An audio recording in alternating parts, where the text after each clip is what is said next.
Good afternoon, everyone. Kalla here. Welcome to my live stream. Glad you could make it today.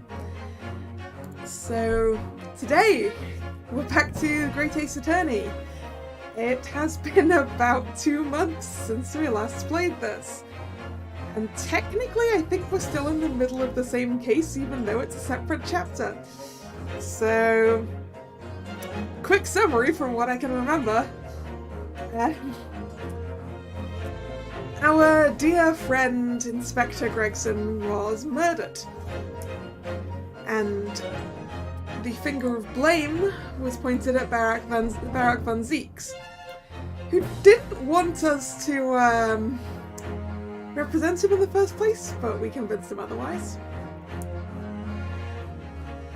At the same time, Sholmes had a case to find a missing husband.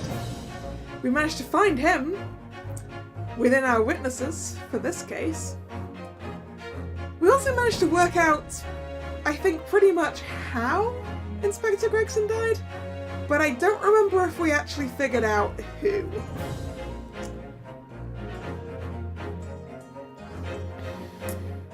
Oh, and the one on the other side of the court from us is our old friend Casimir, who seems pretty insistent on getting Van Zieks to take the fall for this. Because Van Zieks is the one who got his father convicted for murder, which we're now not entirely sure is actually what happened. I think that about covers everything.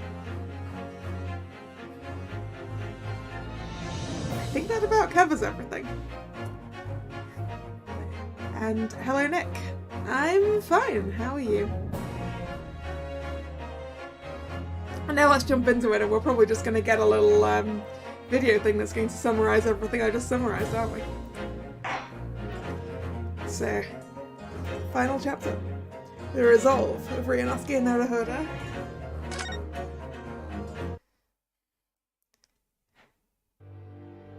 Final chapter.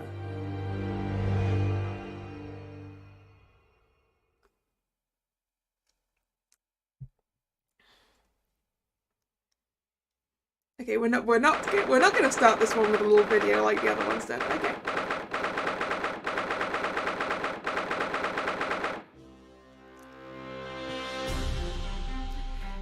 November, 9:14 AM. The Old Bailey Defendant's Antechamber. So, the time's finally come. Today, we unravel everything. I'll be counting on your support more than ever today, Mr. Zato.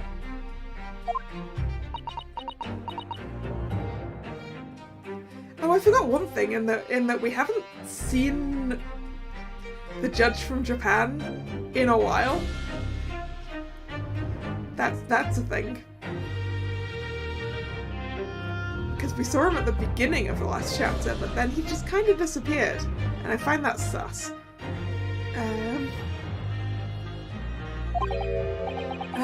Mr. Zato? Ah! Oh! Oh, it's been a while since she's thrown us. It's been a while. I'm afraid I don't have the throw counter because of the time when my OBS kind of destroyed all of my scenes. So I don't have the throw counter, but we'll just pretend. Oh no! What's the matter, Mr. Naruhodo? Nothing? I was just saying that I'll be relying on your support today, but... So sorry, of course. I know I can be rather incompetent at times, but... I shan't let you down.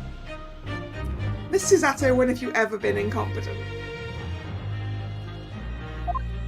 Do you mind helping me to my feet, then? Oh dear, I'm really very sorry.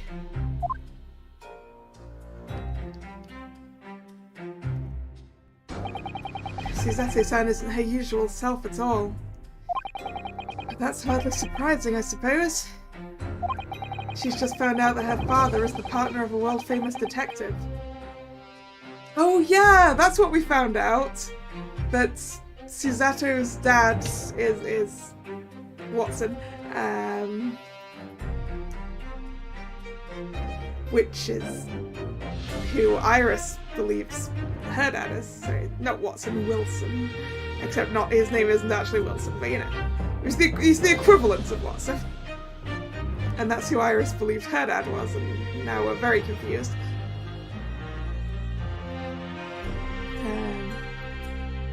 Not to mention... Good morning, sir! Van Zieks. Lord Van Zieks. Thank you for all your efforts yesterday. What? Did I hear that correctly? Did Van Zieks actually thank us? What? Oh, no, nothing.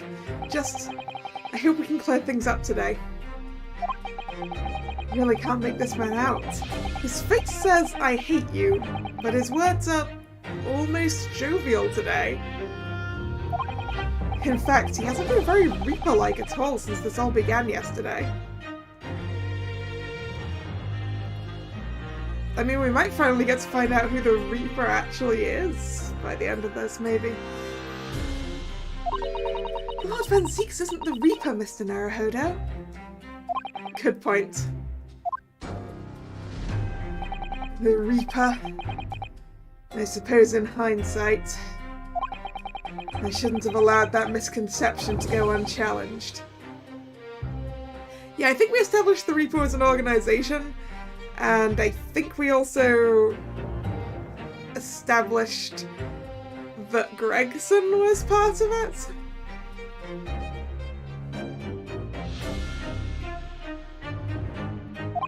Huh?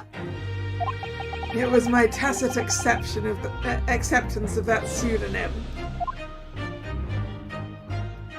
My failure to stop the Reaper becoming something more than a mere legend that led to all this. But you're not to blame for that, Lord Van Zieks. Ah yes, Assassin. Yes. Who is already dead. It's only because serious crime in the capital dropped off so sharply when the public started calling you that. That's why you didn't say anything, isn't it? To be frank, I'm not sure that was the sole reason. What do you mean? There was a rumor at the time that the Reaper was really the ghost of my late brother.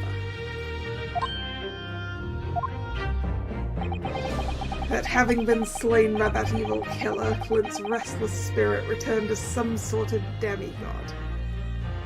To wield a deadly blade of justice where I, by dint of the law, could not. Yes, we've heard that story too. When I lost him, I felt as though I'd lost my guiding light. I didn't know where to go or what to do. I mean, equally because it seemed to turn out that the other guy you looked up to, aside from your brother, killed your brother.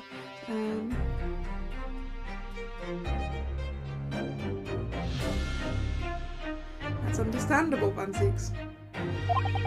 And so, in some small way, I wonder if perhaps those rumours made me feel his absence a little less keenly.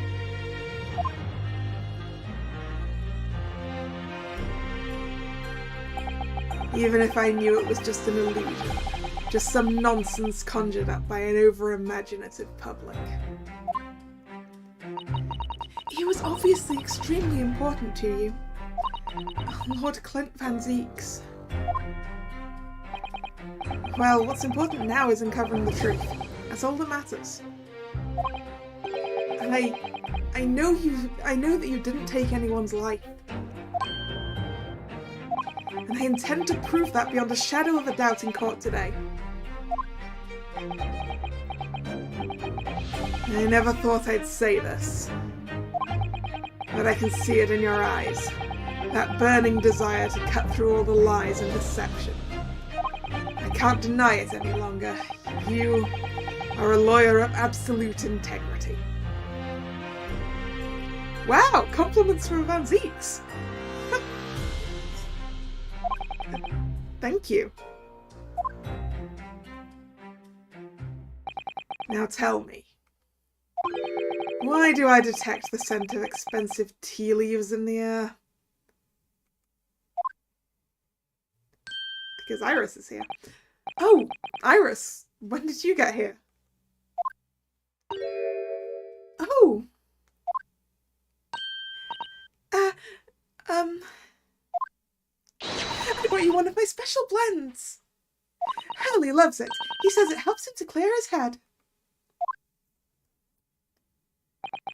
I thank you. Oh, Iris. Oh. That's surely the first and last time I'll ever see a sight like this. Wouldn't the TV cold by it? Maybe she found somewhere to heat it up here. Or had they invented thermoses by this point? I don't know when the thermos was invented. And I'm gonna find out.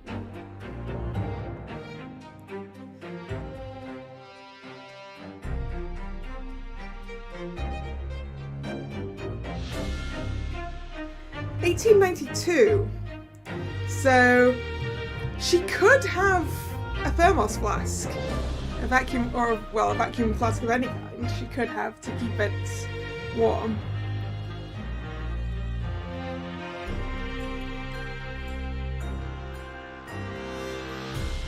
I didn't mean reheated tea. I meant she may have found somewhere to boil water here.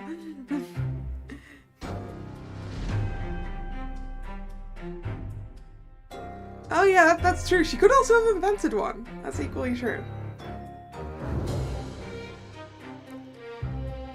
But time-wise, they did exist by this point, given that I think we established this was about 1900.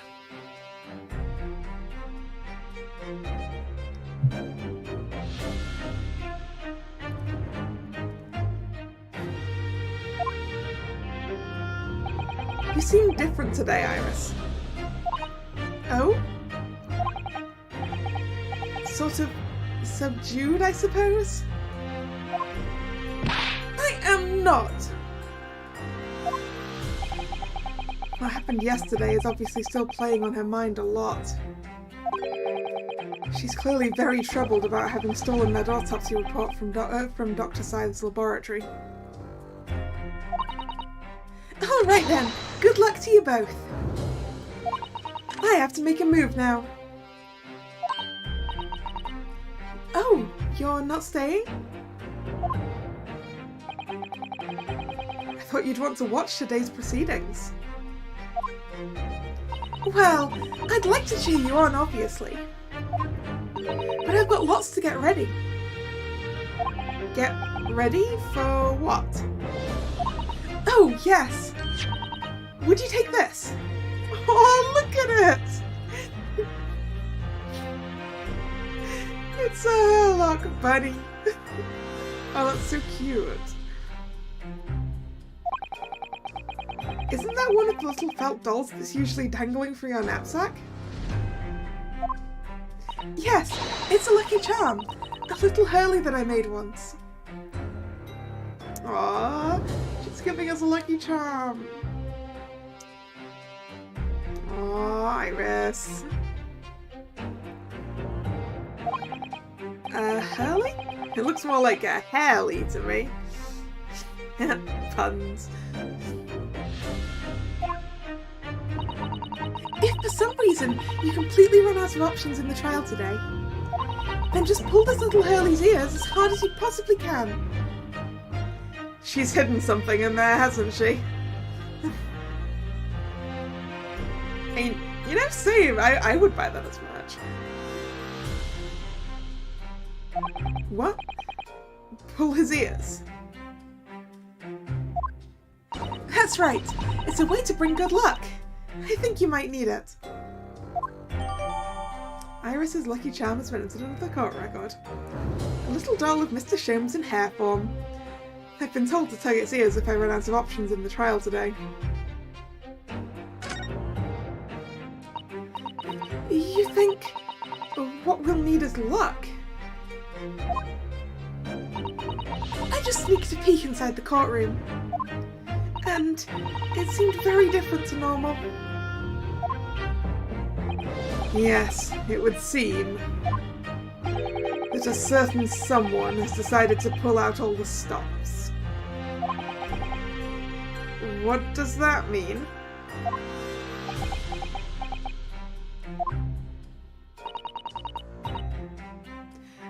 What about Mr. Sholmes, Iris? I don't know. He was out all night and he hadn't come home by the time I left this morning. Oh, I see. Was Professor Mikotober out all night too, do you think, Mrs. Zato? Yes, it would seem so. I telegrammed the hotel this morning. And apparently they didn't come back to their rooms last night at all. Ooh. They? Father and Judge Shigoku, I mean. Judge Shigoku too. That's right. Nobody appears to have seen either of them since yesterday. Sus. Counsel for the defense and the defendant. Court is about to be in session. Please make your way inside the courtroom at once.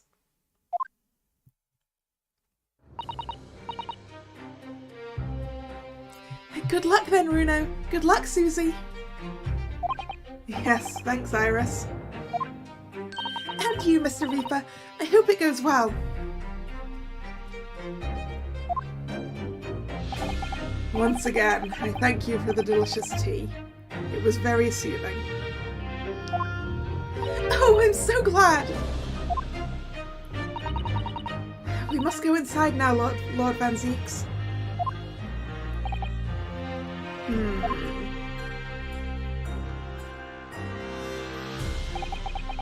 Lord Van Zieks has always been the formidable prosecutor I've had to lock horns with in court. But not today. Today I battle with another in pursuit of the truth. My best friend, Kazuma Asogi, who I trust more than anyone else in the world. Now, I understand what it was that drew me here to Britain all those months ago. Now I know exactly what destiny had in store for me. It's all been leading up to this one day, to this one trial, to this one final reckoning.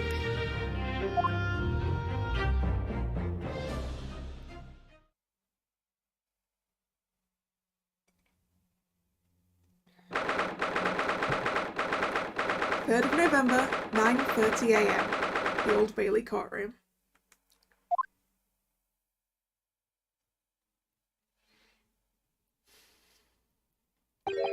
It feels even more oppressive here than it did yesterday. There are cold stares piercing me like knives from all sides today. Ah! Miss Naruhodo, look! Oh boy! What's Lord Strongheart doing in the judge's chair? I don't like that. Lord Strongheart!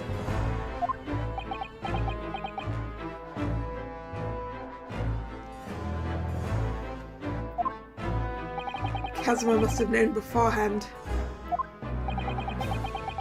The ramifications of this trial now extend far beyond the murder of one Scotland Yard inspector. In fact, events have come to light that threaten to rock the very foundations of our country's legal system. The escape of a condemned criminal on the night of his execution, the subsequent unlawful shooting of the man, and the revelation that prison staff must have been complicit in the jailbreak. Britain is currently hosting influential members of the judiciary from countries all around the world. It is imperative that we uncover the truth in these proceedings to avoid international embarrassment. By royal decree, this will continue to be a closed trial, and one over which I, male Strongheart, exercise total and unequivocal... no, I messed that word up. Total and unequivocal authority.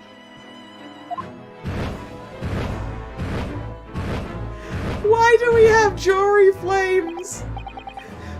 There are no Jorahs, but there are Jorah's flames. The 6 Jorah's flames just...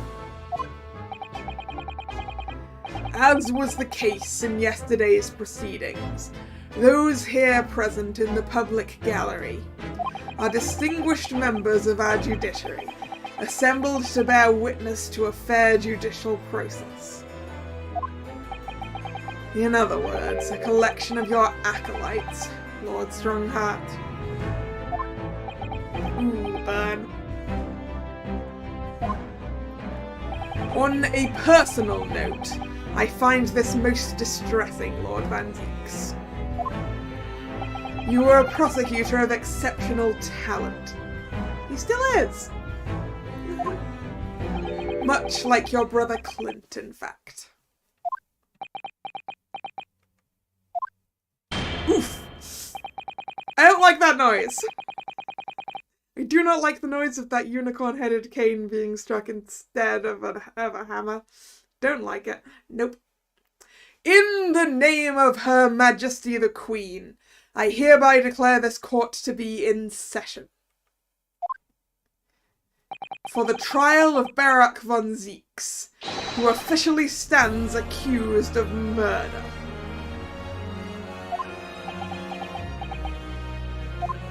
Counsels for the prosecution and defense. Are you in full readiness to proceed? The defense is ready, my lord. As is the prosecution. Yesterday's proceedings brought to light a shocking and disturbing fact. There was a side to the victim, Inspector Tobias Gregson, that was unknown to his superiors at Scotland Yard. Yes, he was carrying out operations in secret, which Scotland Yard knew nothing about. And in those clandestine operations, he had an accomplice. Mr. Daily Vigil, who would be given the inspector's identification and present himself around the capital in order to establish credible alibis for Gregson. In that way, Gregson appeared to be carrying out his regular Scotland Yard work, when in fact he wasn't. At the end of yesterday's session, Mr. Vigil, who had been suffering from amnesia, regained his memory. It would appear he buried his memories of the time deep inside himself as a means of self-preservation. Because whilst he was engaged as chief warder at Berkeley Prison, he abetted the convict's escape. Mr. Vigil is currently recuperating at St. Sinners. He's recovered enough to give a signed statement about his movements on the day prior to the incident. He's formally admitted to posing as Gregson whilst investigating the Red-Handed League. No, Red-Headed League.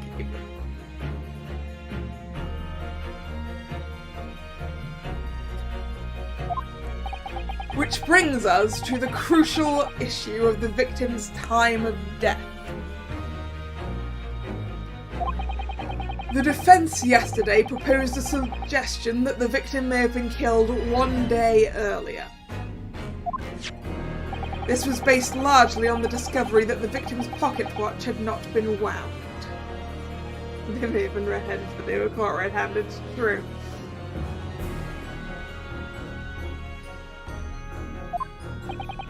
The prosecution has something to report on that subject, my lord. Really? Go ahead, Prosecutor Asogi. I met once again with the coroner yesterday to discuss the issue. She confirmed that the defence's suggestion could not be ruled out. Okay. It's entirely possible that Inspector Gregson was killed on the 31st of October, the day before his body was discovered.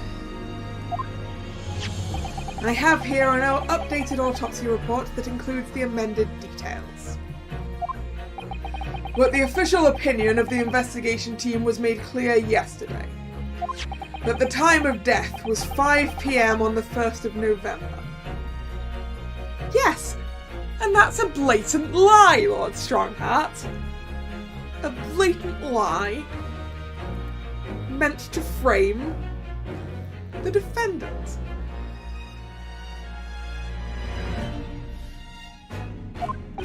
There are indications of an attempt to disguise the real time of death, however.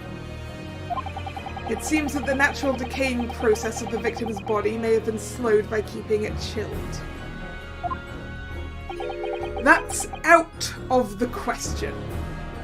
There are no refrigeration devices in that part of London large enough to accommodate a human corpse. No one said it had to be a refrigeration device. It could literally be a sack full of ice.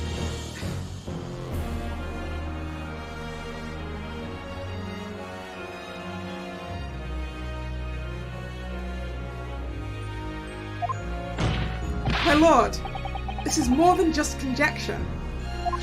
There's evidence to support the idea. We must investigate it thoroughly. Very well. The court will accept the new report as evidence. However, if this updated report is deemed to be accurate, it would give renewed significance to the movements of the victim on the day before the Fresno Street incident. It would, yes. Especially since on that day, Inspector Gregson was using Mr. Vigil to cover up his real movements. It's conceivable that he was killed in the course of his secret activities. Do I sense that the prosecution has some information regarding those activities? Scotland Yard put enormous effort into investigating that precise matter yesterday. I think we should begin by presenting the results of that investigation work. So the prosecution calls its first witness now.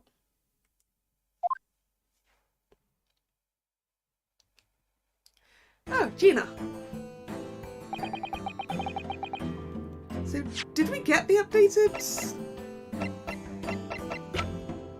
autopsy reports? Ah, indeterminate evidence suggests measures may have been taken to disguise the time of death. Okay, we do have the updated one. I kind of want to look at the Lucky Charm. Oh, look at it, it's so cute!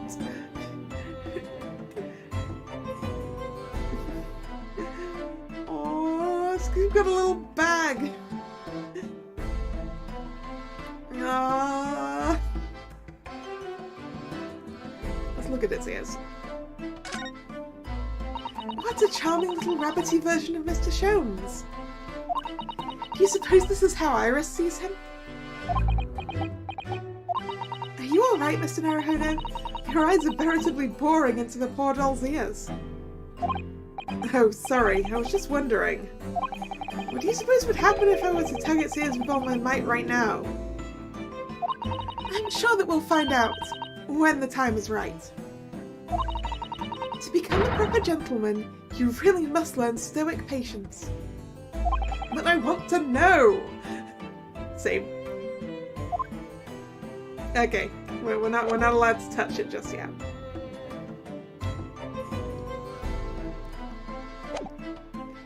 State your name and occupation for the court. Inspector Gina Lestrade reporting. Representative of Scotland Yard. A self-conferred rank, but never mind. Gina? Again? What's your problem, Otto? What's with that? Gina, again? Look, eh? The boss meant the world to me. He's done more for me than anyone else ever did. Oh, Inspector Gregson, you mean? He got me out the back slums of the East End and took me under his wing. Taught me that life can have a purpose. So that's why I'm the best person to be standing here speaking for him. Oh, Gina. Right, out of all the goodness of Gregson's heart. Not at all that he had his arm twisted by Mr. Sholmes. No.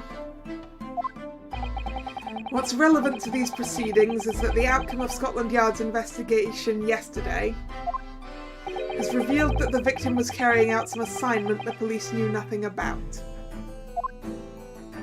Very troubling. That face. Lord Strongheart knew. So, Inspector Lestrade. Let's hear exactly what it says in that report. Coming right up, sir. Yes, Strongheart is so much more imposing than the judge. The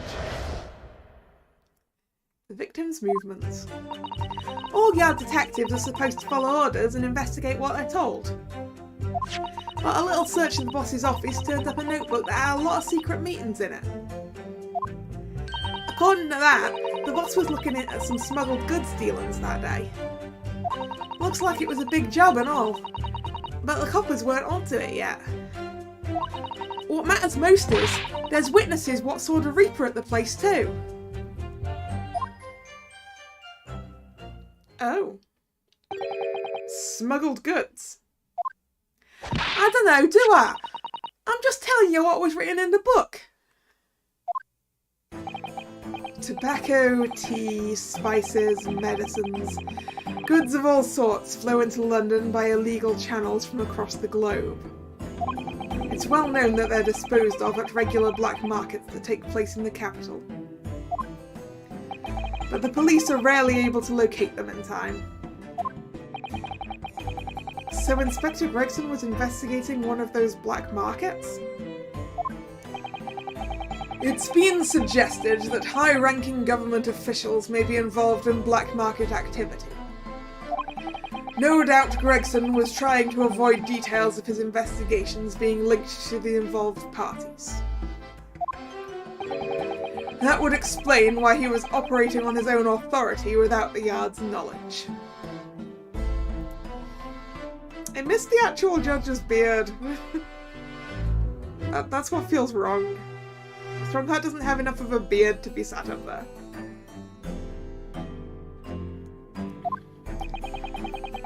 And do we know where the dealings were taking place this time? You don't think Strongheart... Yeah, I don't trust Strongheart as far as I can throw him. And he's pretty big, so that's probably not very far.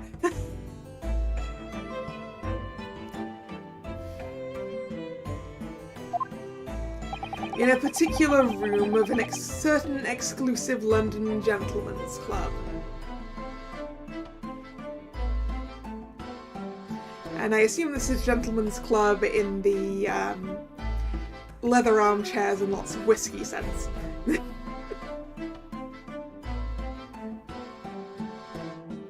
tobacco. And on the day in question, the accused is known to have been there. That's the conclusion of Scotland Yard's investigation into the matter. That can't be, we haven't heard anything about any of this. Members of the club have testified to it. Yeah, well that seems sketchy. There's no question, the accused, Barak van Zieks, was present. That would be a very significant testimony then. Oh my, but... Lord van Zieks has made no mention of this at all. In short, Lord van Zieks had ample opportunity to murder the victim. don't like that noise. Yeah, between that against the mallet and him not having the beard that makes him fluffier and slightly less intimidating.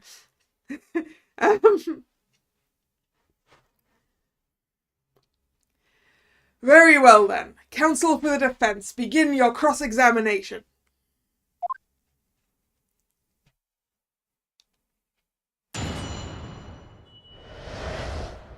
Okay, time to press all the things. Let's go. Hold it! So, you follow orders, do you, Gina? Nah, not me. I'm above all that, see? Oh. The boss always had special orders for me. Grab us some fish and chips, or go and give Toby his grub. That kind of thing. So, errands, more than orders then. This detective is still an apprentice after all. Yeah, well, this apprentice ain't want to sit around and wait to be told what to do, even by the boss. That's why I've been doing my own investigations into what happened. I didn't find much at first.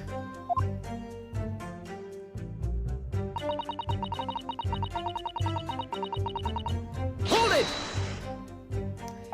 So you went through Inspector Gregson's things? Yep, as part of the independent Lestrade investigation. I'm sure your superiors would be delighted that you're taking the initiative. So I snuck into his office when no one else was about. Of course, if anyone at the yard had seen me going in there, they would have turfed me straight out on the street. This is sounding less and less like an investigation, and more like something else. The prosecution understands that it was this very detective who discovered the notebook. You got that right. Nothing gets past Inspector Lestrade and their trusty assistant, Chief Inspector Toby. We found it hidden in one of his desk drawers that had a false bottom. That's impressive. So then I went to hide myself where no one could find me so I could have a butcher's of what's written in it. Because if anyone at the yard had found me out, they'd have turfed me straight out on the street.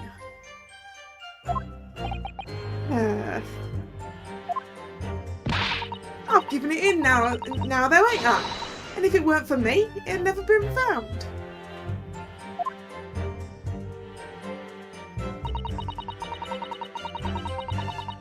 Hold it!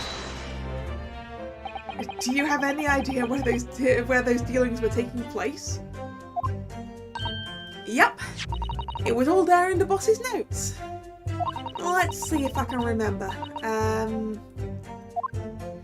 As I already said, the illegal dealings were due to take place at a gentleman's club. Yes, I remember, but I was hoping to find out the name of the club. That won't be necessary. Huh? You sure? You sure, Kazuma? What? It's conceivable that the club might be used again by the smugglers in future. Therefore, the prosecution has been asked not to reveal the name in these proceedings. Which suggests that the prosecution thinks people involved in it might be in this room. Lovely. I don't know what all the fuss is about. It's right here. All I gotta do is read it out. And I could too. I got this reading game buttoned up now. Can't I show you what I can do? Go on, what's the harm? Tell us, tell us, tell us. The judge hasn't signalled his objection yet. I could try to find out. What should I do? I'm going to insist. I want to know. This is a closed court. The proceedings are confidential. There shouldn't be any possibility of the information being leaked. As I explained, there is some possibility of politicians being involved in this affair. The prosecution is rightfully exercising caution, I imagine. No, my lord, the prosecution has no objection. Ooh. You can sort of tell Kazuma is also sus of Strongheart.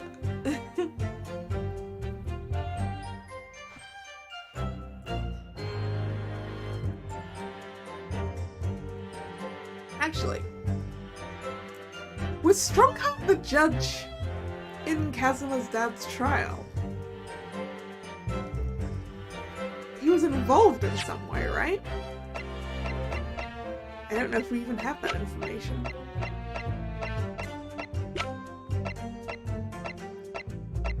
The Asogi papers? No.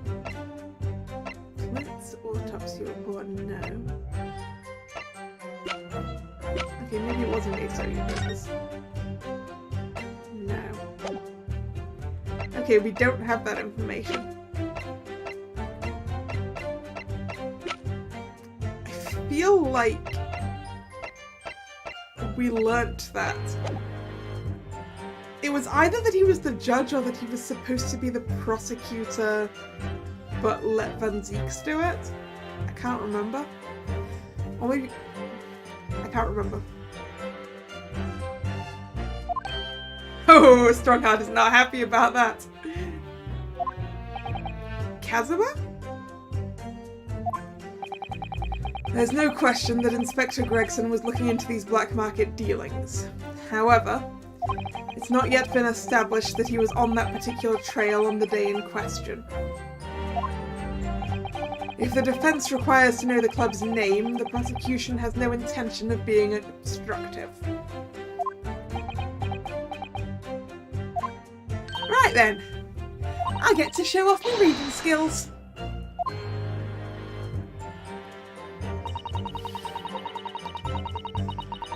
Apparently, the smuggled goods deal was going to happen at a gentleman's club called the Grouse. Hold it! The Grouse? What sort of a club is that? I ain't got the foggiest. Clubs ain't exactly my thing.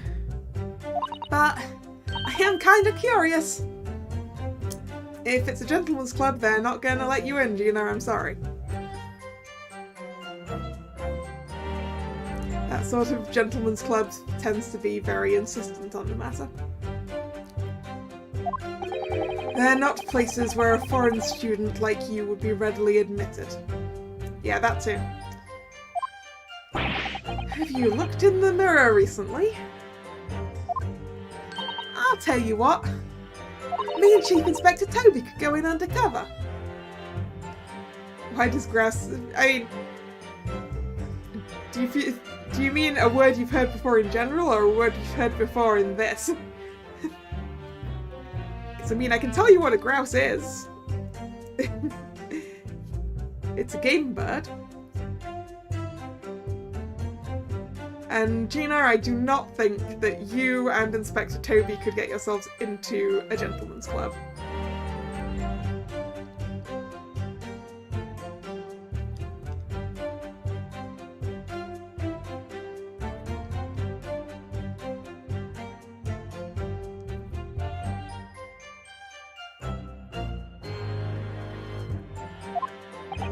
Could you though? Toby might.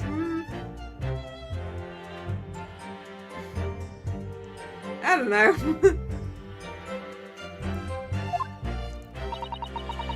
I could pick out a few good marks and see what else I could find while I was in there. Now, honestly, I love the idea of Gina sneaking into a gentleman's club and relieving a bunch of the gentlemen of their stuff.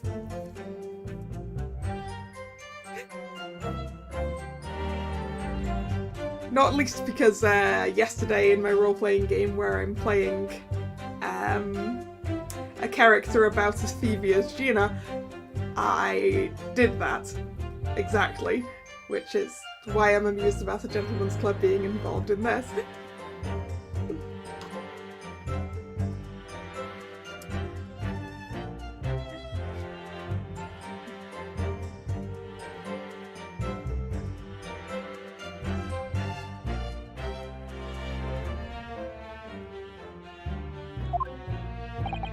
really don't think you should go picking out anything. Anyway, that's where these black market dealings were going to take place, is it? Did you get in? Yes, I did get in. It involved utilising my contacts to find out the secret password to get into the exclusive Gentleman's Club. And I did leave there with an expensive pair of cufflinks.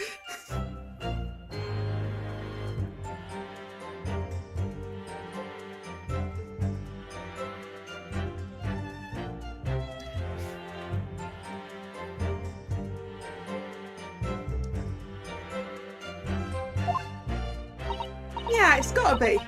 That's what the lower ranking detectives at the yard reckon. Says the even lower ranking detective.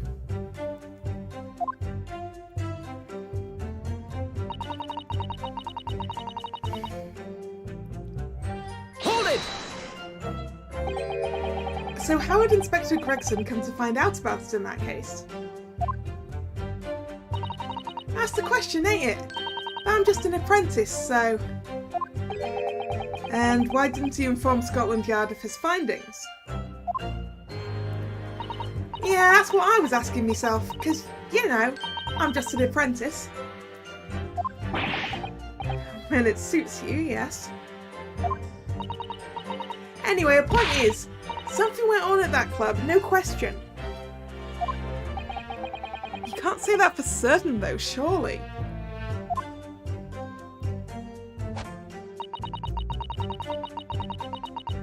Hold it! Lord Van Zieks was at the club? He was. Detectives who visited the club yesterday to make inquiries have confirmed it. Several members report seeing the accused being admitted to the room in question as a guest. It looks like there's no disputing that he was there then. Well, we know that Lord Van Zieks was investigating Inspector Gregson, don't we? Perhaps he'd already discovered the Inspector's secret notebook. Which led him to the club, you mean? Maybe.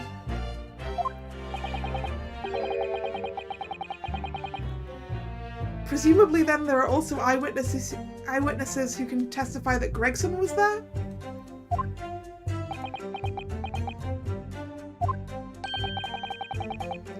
None have been identified at this time, no. So here's the thing.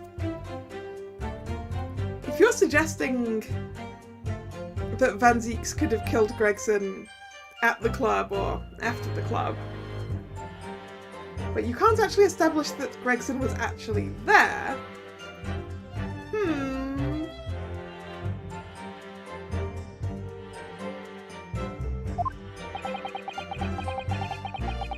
So the all-important victim wasn't seen at this mysterious club.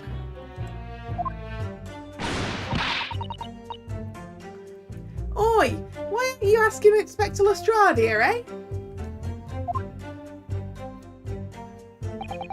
So that's all I've got to work with. Gina's not holding back with that ice-cold stare of hers, is she?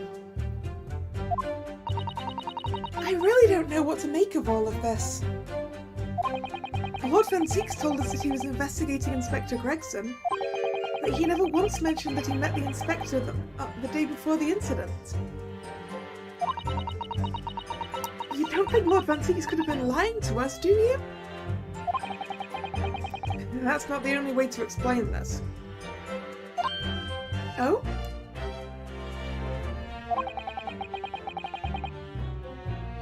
If everything Lord Van Zieks has told us is true, then there must be a mistake in this testimony somewhere.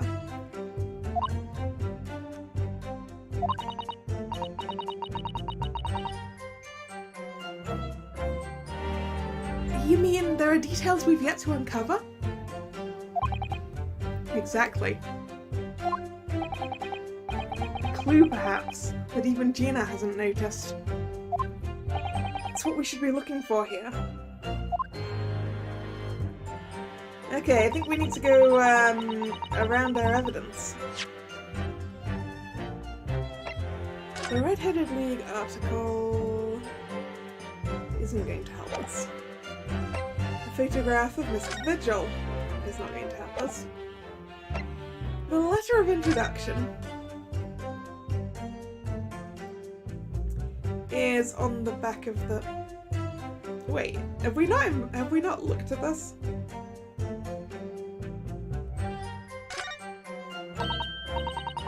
Oh, it looks like this is some sort of steamship ticket. The SS Grouse. Grouse. There we go then. The SS Grouse. First class cabin 001. Yokohama departure 11th of September. London arrival 1st of November. Ah, that's the boat that Professor Mikotoba and Judge Shigoku came on from Japan, isn't it? Yes, I think it called at Dunkirk on the north coast of France for a night, before finally arriving in Dover. Ah, Dunkirk, huh? I visited that.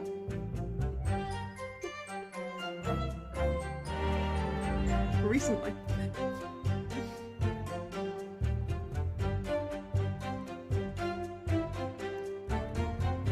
So I've seen the docks. I think it's been almost a year since we arrived in Dover on the SS Buria. Seems a shame not to keep your ticket as a memento of your trip, don't you think? Yes, I agree. I have mine safely in my diary. And I keep mine in my wallet, so I have it with me at all times. Oh, well, how strange. Where could it have gone? Are you like this on purpose, Mr. Naruhodo? Did I imagine it, or was that comment accompanied by a little sigh? Okay, so yeah, the steamship could be related to the club. Or it could be that... It could be that the smuggling... Hear me out here. That the smuggling was not related to the gentleman's club, the Grouse, but to this Grouse.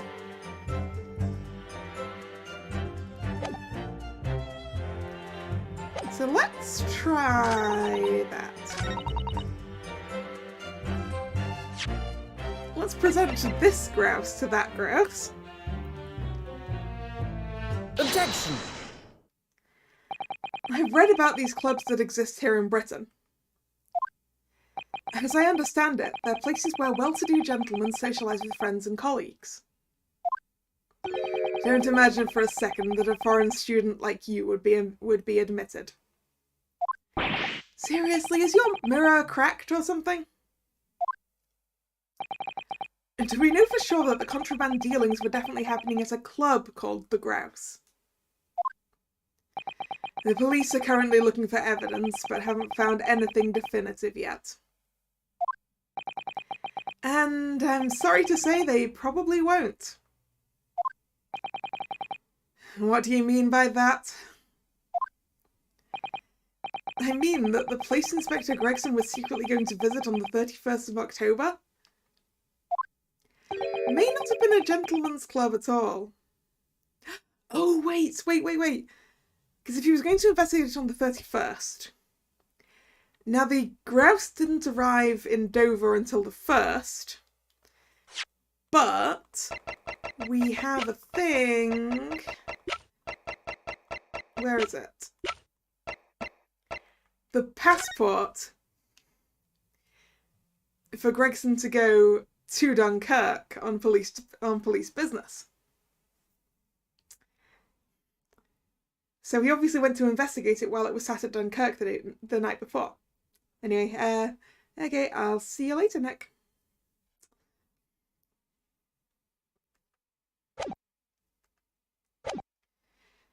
May not have been a gentleman's club at all. You're showing a very irreverent attitude towards our country's police force there, Counsel. If it wasn't a gentleman's club, then what was it? A steamship. You think it's a ship. I have the evidence to prove it here. Let me see that. This dark-suited young man is not in the least bit untrustworthy. The other side, my lord. Be more specific next time.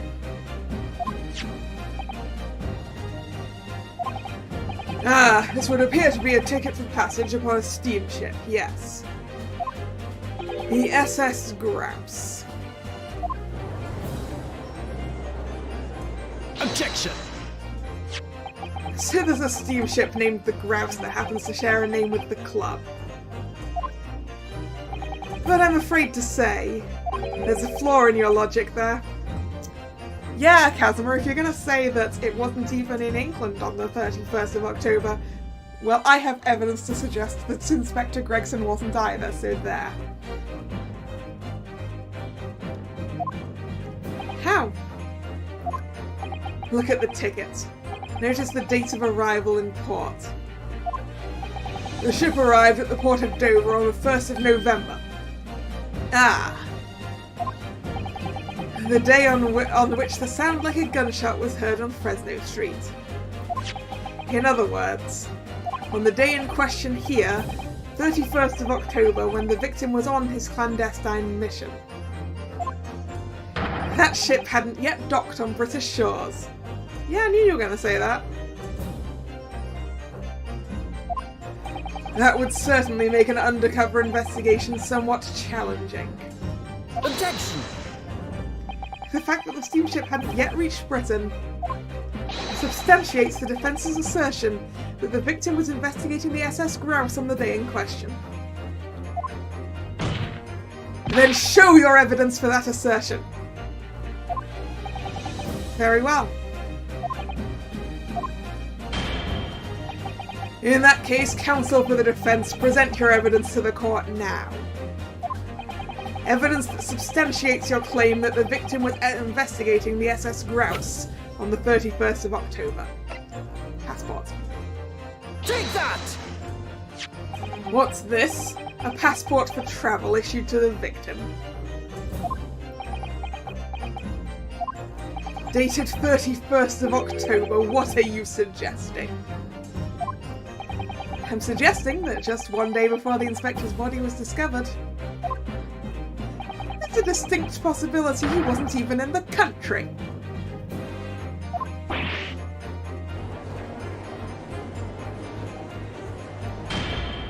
Order! Order! This document is for passage to France. It does appear to have been officially authorised. The day before the SS Grouse arrived at Dover, it docked on the northern coast of France for a night. According to my father, who was on board, at the port of Dunkirk. Dunkirk, France. What could possibly have taken the victim there?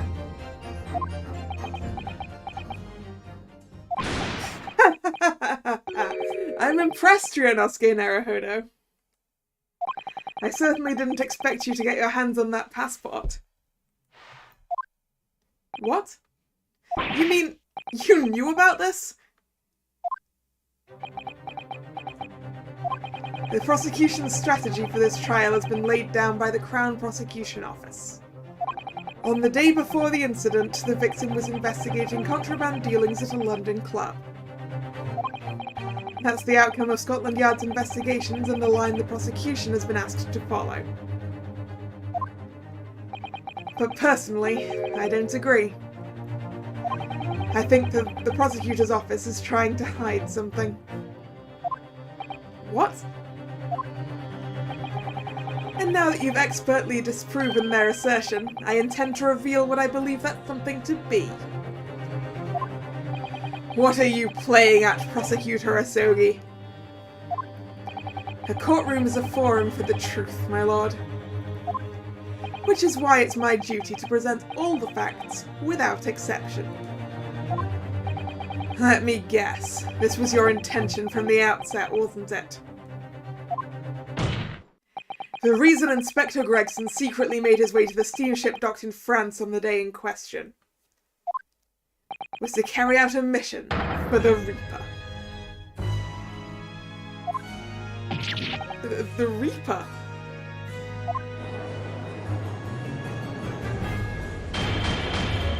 Order! Order! What on earth are you saying, Counsel? The prosecution made an assertion in court yesterday. Inspector Gregson was investigating the identity of the Reaper. When he discovered the location of the man's secret hideout, he was killed. As I'm sure everyone can imagine, by the Reaper's hand.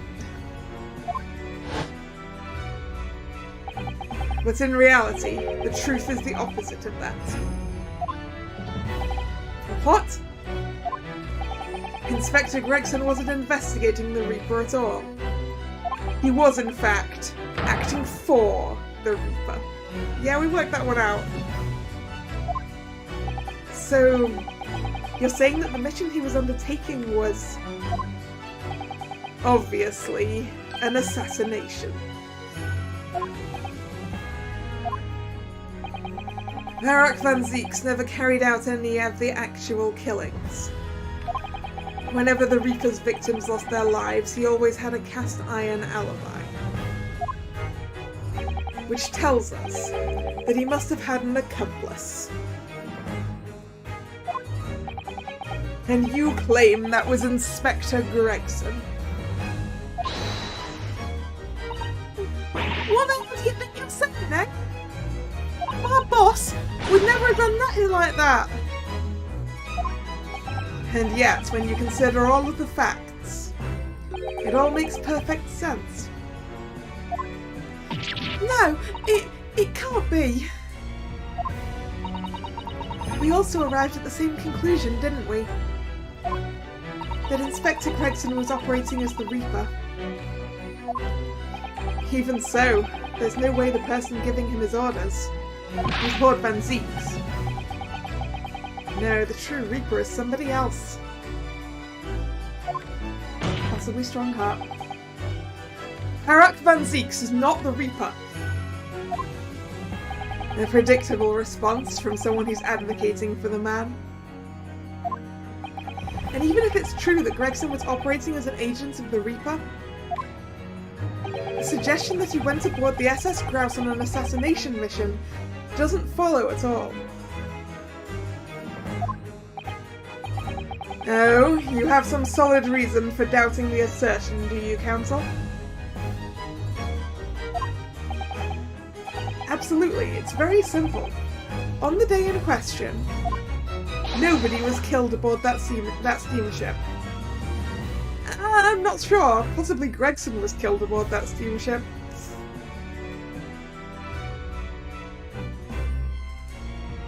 That would be my guess.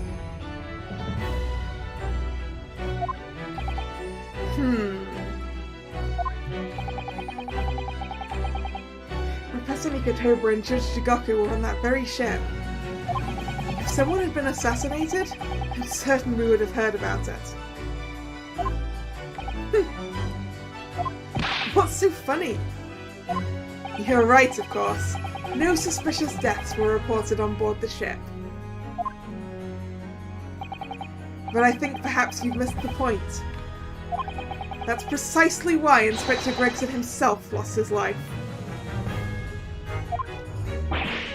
Yeah. What?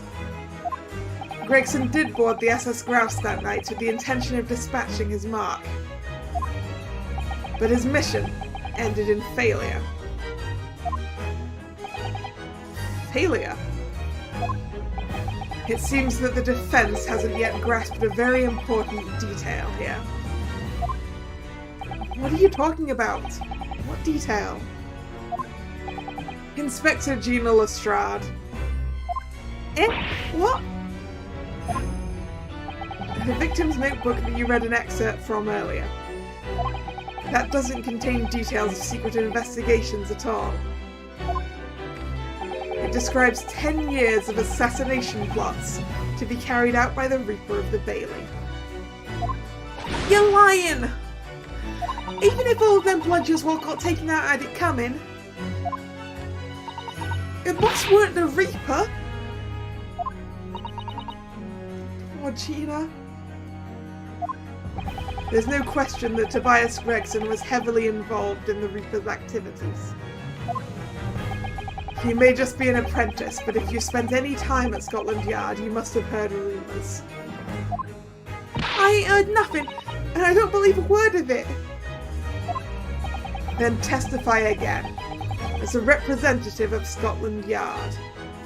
Consider it your chance to defend your boss. I don't... I concur. The witness will give a new formal testimony. Miss Lestrade, you will tell the court everything you know about Inspector Gregson's secret notebook.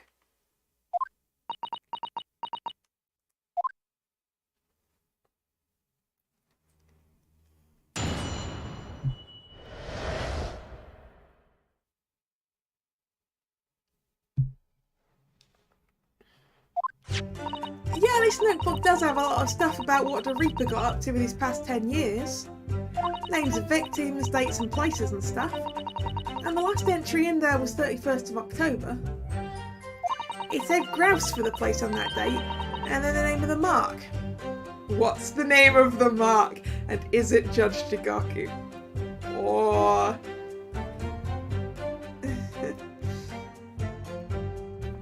or Susato's dad. There was a note about him being a criminal what got away from the Reaper in court 10 years ago or something. But honest, the boss didn't do none of it. He was just investigating the Reaper, that's all. Oh, Gina, don't cry. Keep personal opinions out of your testimony, witness. We require only established fact here. This must be so hard for her. You can't deny it now, surely, Ryunosuke Naruhodo? What can't I deny? The notebook contained the name of the final mark and the location where the assassination would take place. That's information that the victim could only have known if he was working with the Reaper. Yeah, we never denied that. We just denied who the Reaper was. Yeah. So, who was to be this final mark? Go ahead, Inspector Lestrade. Read the name for the court. The name that's written alongside the entry that mentions the grouse on the 31st of October.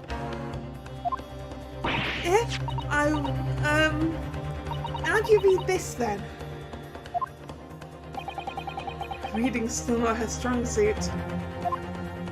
That ain't the problem, alright, Oda?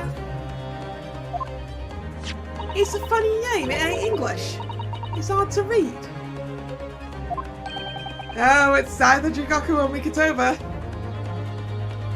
I think it's Jigoku. So it's someone from overseas. Let me have a bash at it. Seishiro? Is it? Yeah. Seishiro. Jigoku. Maybe. It is Jigoku! What? It can't be. Seishiro Jigoku? But that's Judge Jigoku. Seishiro Jigoku. Certainly not an English name, you're right. Objection! But that can't be right, I know Judge Jigoku and I saw him the day before yesterday here in London.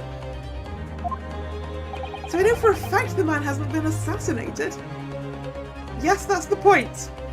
That's the point. Gregson tried to assassinate him, failed and probably died.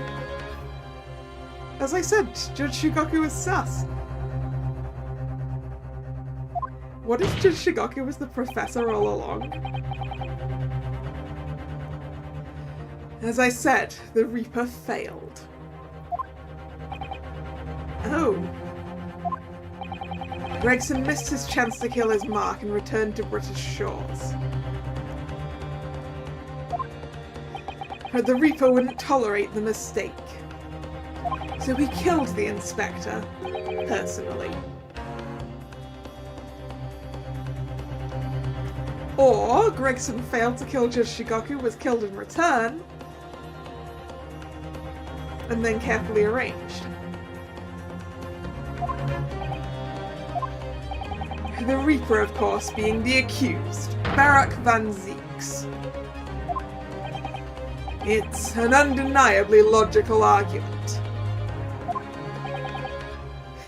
Kazuma, you planned for the trial to go this way all along, didn't you?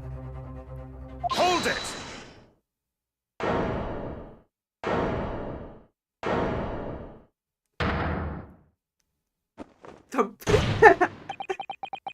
Pray forgive the discourtesy of filling my hallowed chalice while I stand accused of murder.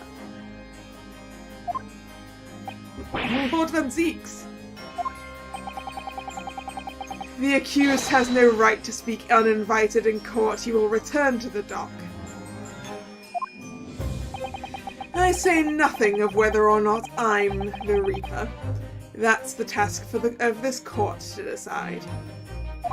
But there is one thing I can say unequivocally.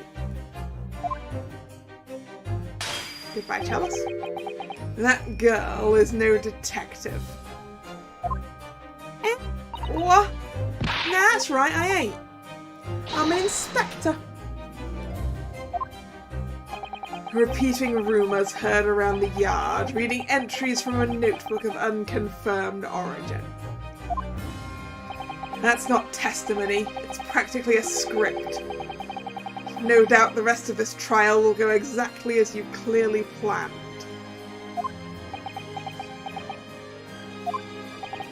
Your hatred of me is understandable. In your mind, I'm sure I am the Reaper, who sent your father to the gallows all those years ago.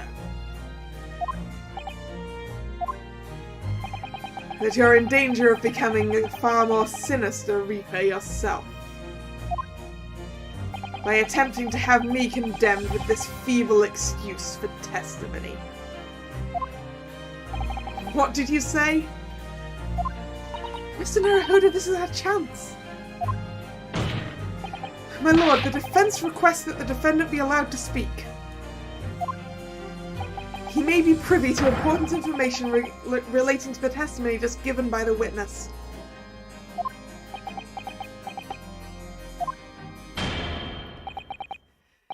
Very well. I'll make an exception and grant the request. The defendant may remain in the witness stand for the cross-examination. Then allow me to toast the court's impartiality. Don't raise your glass in my direction, sir. Counsel for the defense, begin the cross-examination immediately. At once, my lord.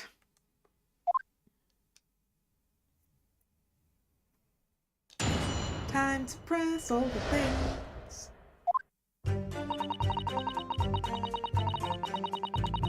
Hold it! In other words, it shows that Gregson was basically acting as the Reaper.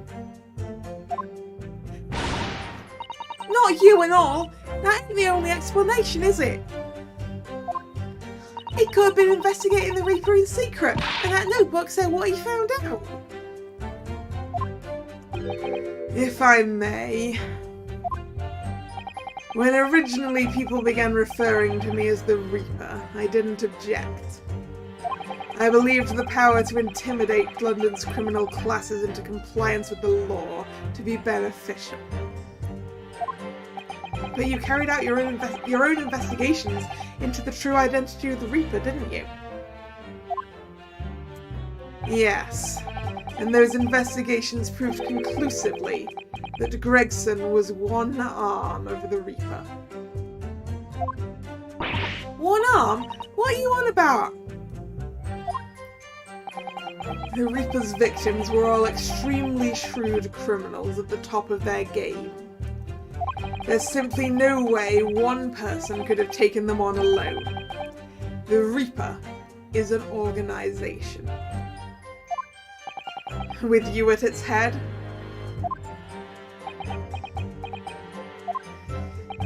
I had spies at the yard keeping me abreast of Gregson's movements, letting me know when he was elsewhere.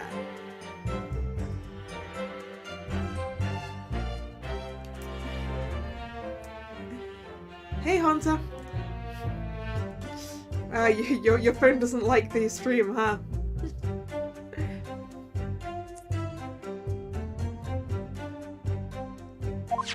So I'd been able to check the most recent entry in his book. I knew the location. You knew it said grouse.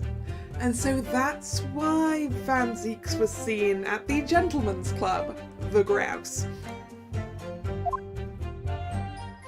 Believing it to be a reference to the Gentleman's Club, I went there on the day in question to investigate.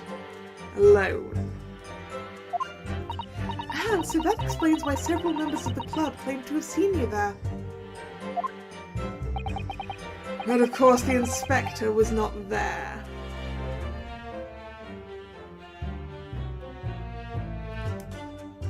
Oh, I entirely read that wrong. Sorry, on your phone because the laptop keeps buffering. I read that the wrong way around for some reason, I think.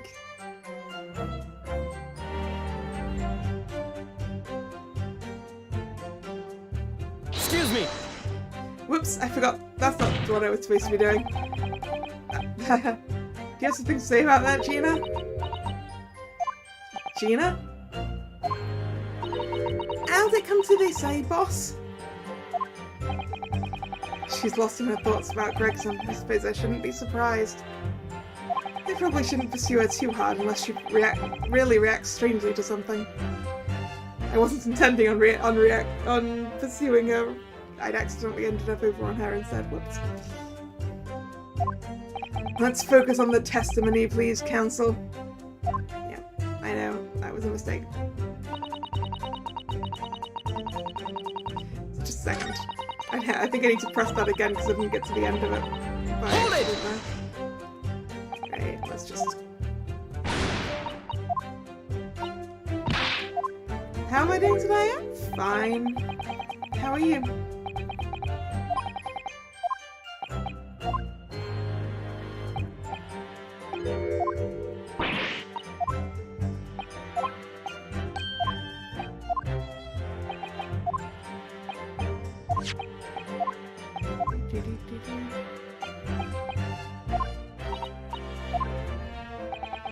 Right. Sorry, where we were before I messed up. Because at the time he was making his way to the steamship docked on the northern coast of France, as shown by the passport found in the victim's metal trunk. Ah, yeah, because it was the trunk. I still think that Gregson may have been killed on the SS Grouse and shoved into his own trunk. Maybe. Actually, no, because the passport and stuff would probably been covered in blood at that point. Never mind. Very well then. Back to your testimony about the contents of this notebook. Fine. Is something wrong, Mr. Naruhodo? You seemed a little shocked by something a moment ago.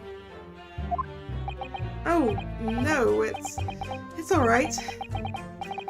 I'm overthinking this, aren't I?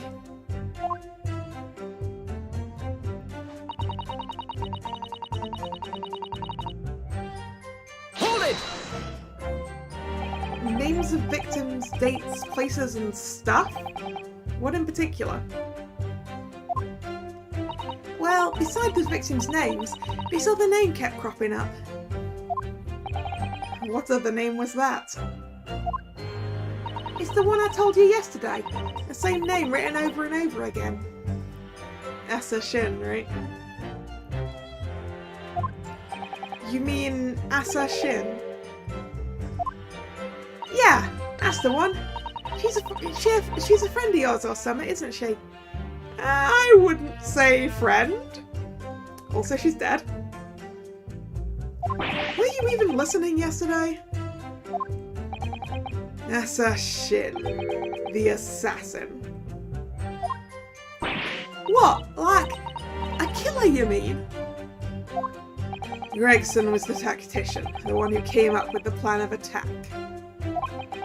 He investigated the marks thoroughly, finding out when they would be vulnerable and who to use to get at them. But the person actually executing his plans was someone else, you're saying? Except that by the time of this one, Assassin was dead, and therefore couldn't be used. If that's true, then the Reaper does indeed start to sound like an organised group of vigilantes. Yeah, then perhaps what it said on the passport document. Permission for the applicant and one additional person to travel. Could that additional person have been... clearly the assassin, who was meant to take Seishiro Jigoku's life? Gina, can you confirm that? Against the final entry that listed Grouse and Seishiro Jigoku, what name was written? Oh, well, that's the only entry that doesn't have a name next to it, as it happens. What? It just had, like, a question mark or something there, I think. In other words, Gregson himself didn't know the identity of the assassin in that case. But Gregson was the one making the plans, was he not? Oh, how infuriating! A nameless assassin?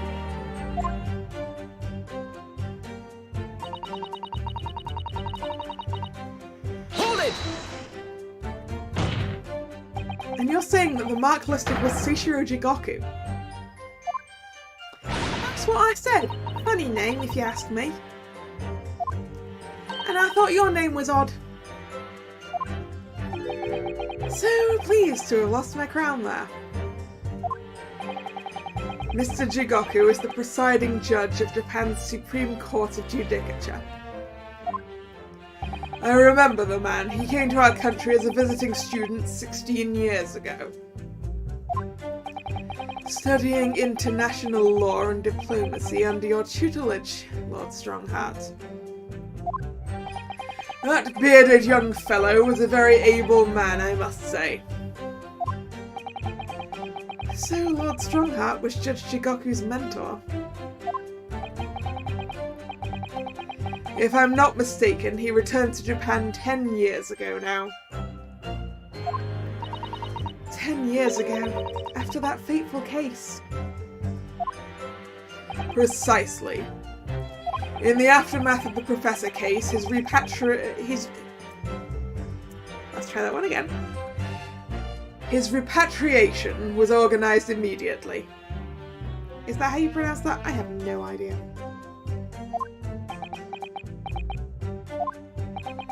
It's a mystery why such a man would be listed in the inspector's notebook.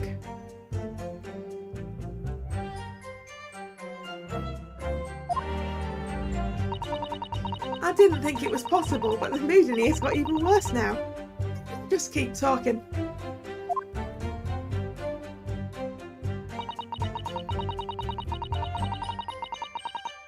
Hold it! What do you mean a criminal? Judge Jigoku is no criminal. Never heard us, and I think you're wrong there. Once you get Pokemon Violet, would I like to trade sometime? Maybe? I mean, I need to pick up Switch Online before I can do that, though.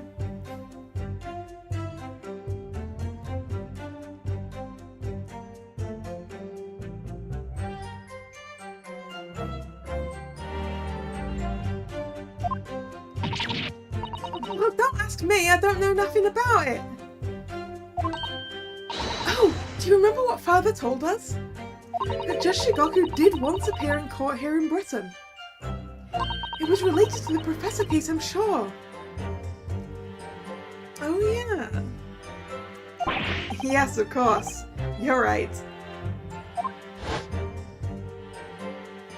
Seishiro was trying to mitigate Genshin's guilt, so he took the stand to testify. But he got a little carried away and actually managed to break the witness stand.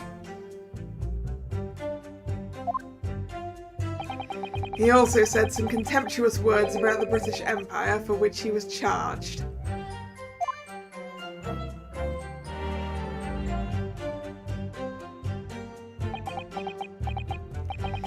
It was a pitiful situation, yes. I'd forgotten all about it, but I prosecuted that trial too, as it happens. You did? It was considered to be an adjunct to the Professor proceedings, you see. But he was acquitted after being told to make reparation for the damage caused to the stand. And there you have it. Have what? Surely the accused hasn't forgotten his own rule. That there's no saving anyone who faces the Reaper in court, guilty or innocent alike. What? No! Are you suggesting that the reason Shigoku was targeted for assassination? The man was sent back to Japan immediately after that trial.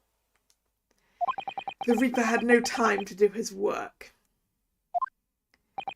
But then 10 years later, the mark returns to Britain once more.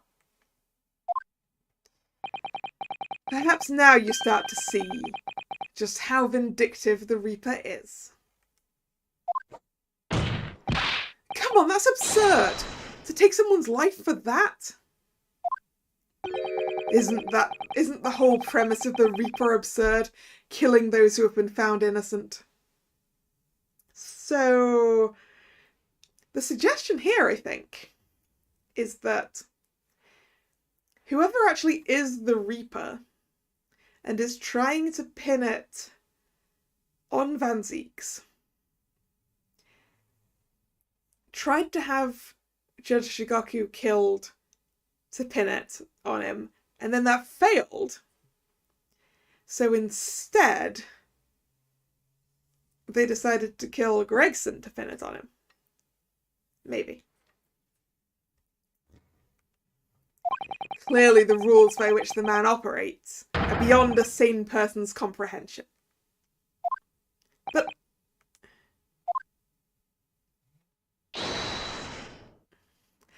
Right, I've had just about enough of this. Gina? All this nonsense about his boss planning to kill people. He's cobblers. Come on, Otto. Yes? Why ain't you saying nothing? Why ain't you yelling out objection or something? What? I'm sorry, Gina. I'm sorry, Gina. You gotta find a flaw. You do usually. Someone's lying here, no question. You've got to work out who it is. Please. It's for the boss. Oh, Gina. That outburst was an insult to the court and to your own testimony. I might have known that a common pickpocket from the back slums couldn't make a detective. Strongheart, that's rude! Gina's not a common pickpocket. She's a very good pickpocket. When the trial is over, you will forfeit your warrant card, Miss Lestrade. Not if I have any say about it, Strongheart. Is that clear? I've had it with a lot of you. It lies every bleak place you look in this world, innit? Well, I've had enough. Gina. So have I. After that little speech of Gina's, I've made up my mind. To do what, Mr. Naruhodo? There was one point in this cross-examination when something that was said just didn't sit right with me. One statement that seemed odd. Oh, do you mean... I'm not going to let Gina's plea for help fall on deaf ears.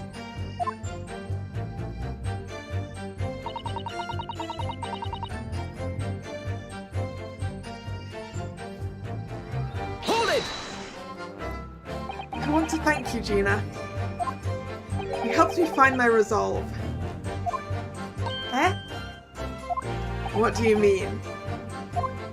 Amongst everything we've heard during this cross-examination, there's one thing that defies explanation, one inconsistency. What? An inconsistency? Really, Odo? I don't quite know what it means yet, but... Yes, there's an inconsistency in something that was said by... Oh no. Oh no. Oh no. What was it? Right, I need to look up the history. How far back does my little history thing go? It doesn't go back far enough! An inconsistency in something that was said. Okay, the only people who said things were Gina, Strongheart, Van Zieks, and Kazuma.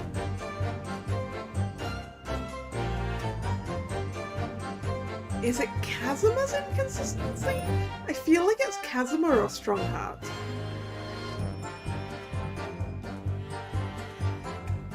But I feel like Kazuma's trying to help in a way? Oh, is it Kazuma or Strongheart? I've got enough lives that I can accuse them both, it's fine. I am gonna save first though. Just in case it messes it up.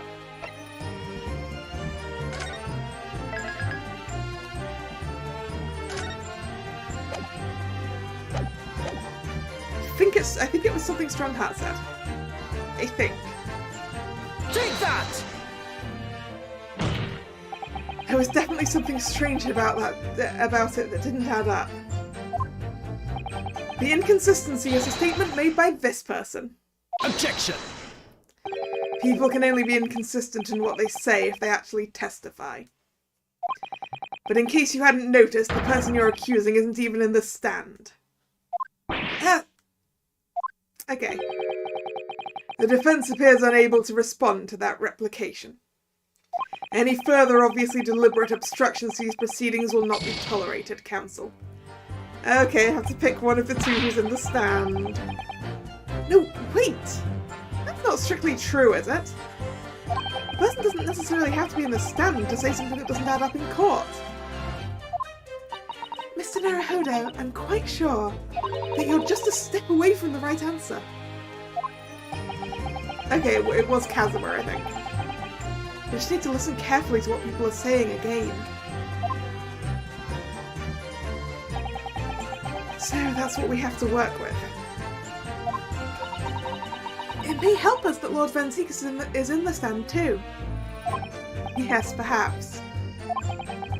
I'm sure Gina knows nothing she hasn't already told me. There's no point in trying to get more out of her. Did you notice how Kazuma-sama reacts to Lord Van Zieks' words? When he called him an even more sinister Reaper, you mean? Well, I'm sure that Kazuma intends to eliminate any shred of doubt that the man is guilty. He's looking for revenge against the person he considers to be his father's killer, after all. I do wonder that if we fail to find a discrepancy in this testimony somewhere, the trial may end and adjudication won't go in our favour. Let's listen carefully again to what everybody is saying. Okay.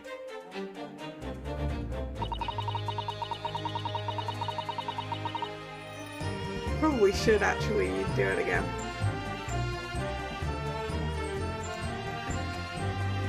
Alright, See you later then, Haunter. I hope your laptop starts behaving well with live streams. Eventually.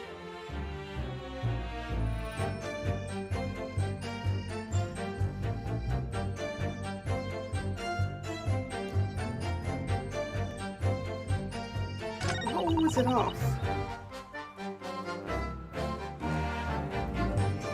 Is there something up with your internet then? Or... And if you tried using a different resolution, actually, maybe it'll work better if you're using a different resolution. I don't know. But anyway, I'll see you later. Which one was it off? It was off the first or the second one, I think.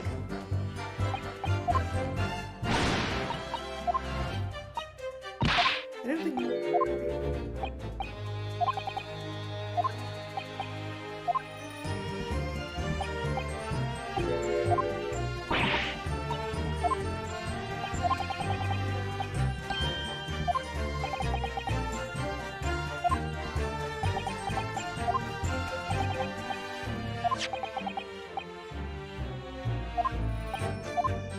Oh, okay. I think the thing that doesn't make sense...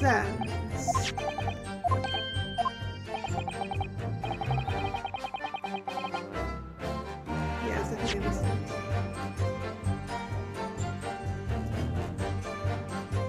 Oh, okay, yes. It is a Sogi. It's a Sogi. Because there's no way that Kazuma should know that that passport was in the trunk. That's it. Hold it!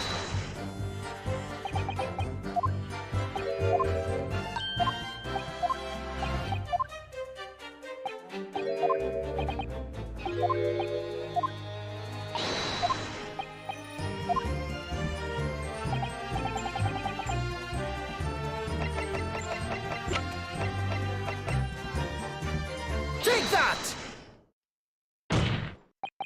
By you, Kazuma Asogi.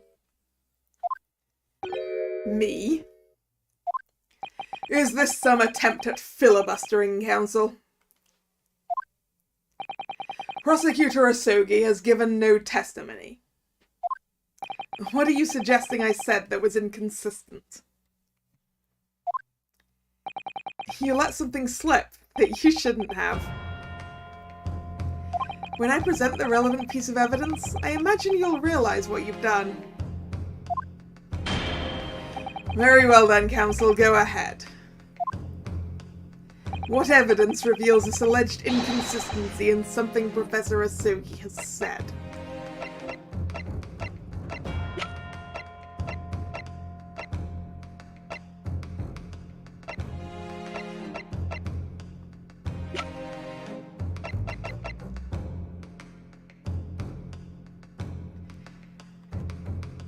Grayson's trunk. I think. I am going to save this time just in case I have to go back through again. I don't know what to do last time. So I can just load it up.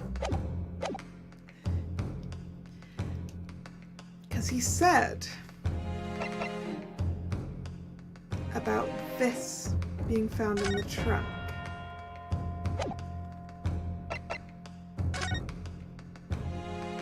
What's it? Actually, ooh, did we investigate this yet?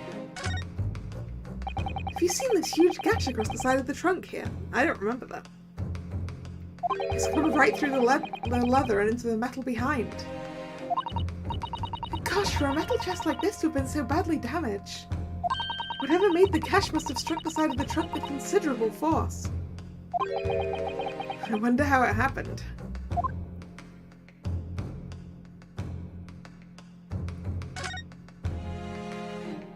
Let's have a look inside.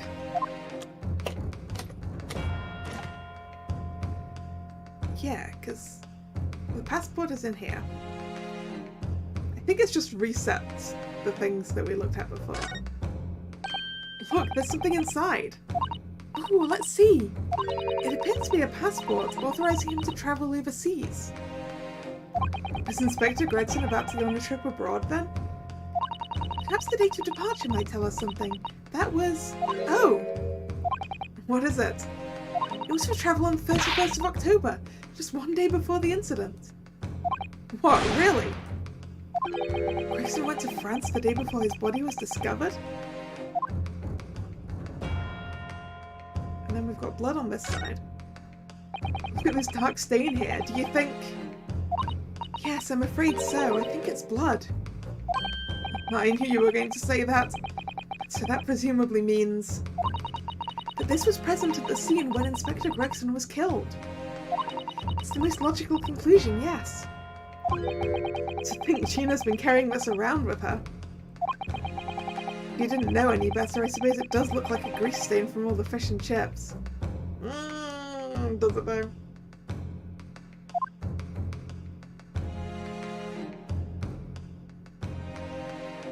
Yeah. Yeah, because Gina's been carrying this passport thing around. Yeah, let's present the trunk. Take that! This is a trunk that belonged to Inspector Gregson. A metal construction, is it? It's certainly very heavy. What's this? A bloodstain, and a relatively fresh one too. What? You mean that ain't grease from all the boss's fish and chips? Fresh blood on the inspector's trunk. That suggests that the victim was travelling with that luggage when he was killed. That can't be. There was no mention of any trunk in Scotland Yard's report. Yes, there's a reason for that. Immediately after the inspector's body was discovered, one of the street peddlers made off with the trunk, hoping to sell it. But I found it, me, with me nose for trouble.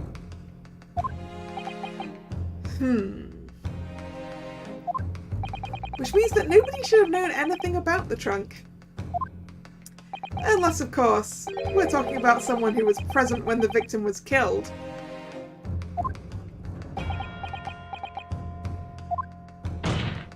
And yet, during the cross-examination of the witness just now, you said this, Kazuma. Because at the time he was making his way to the steamship docked on the northern coast of France, as shown by the passport found in the victim's metal trunk.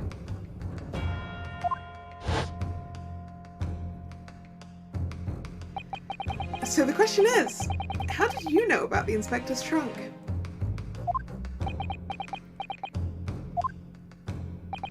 We know the man went on a trip to France. Where else would he have put his passport? In his pocket? Objection! But you knew it was a metal trunk. Answer me honestly, Kazuma. On the 31st of October, where exactly were you?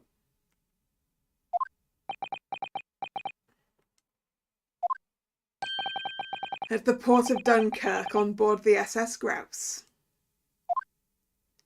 Is that the answer you're looking for, Ryunosuke? Kazuma, what did you...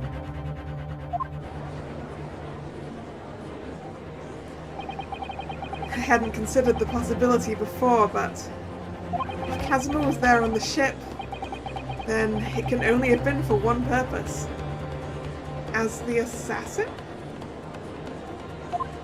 Oh no, Mr. Naruhodo, surely you don't think... Come on, Ryunosuke, you know the rules. The only thing that really talks in the courtroom is hard evidence.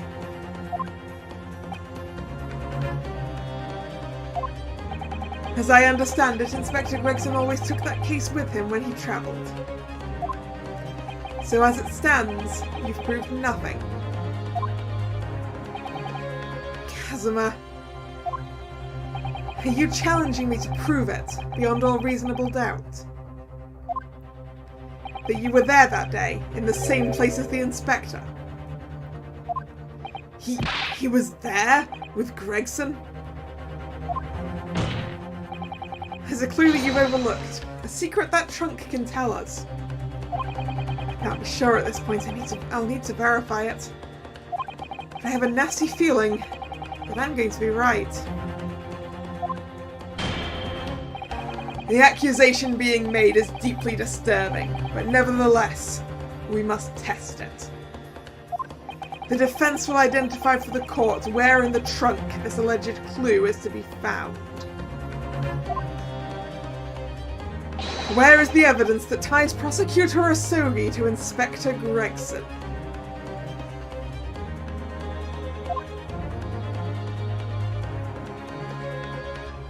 I think here? Let's just look at it again. A huge big gash. It's like that could have been done with a sword.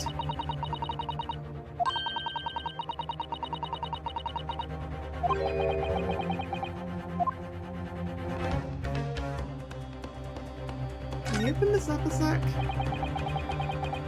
Just double check what we've got here.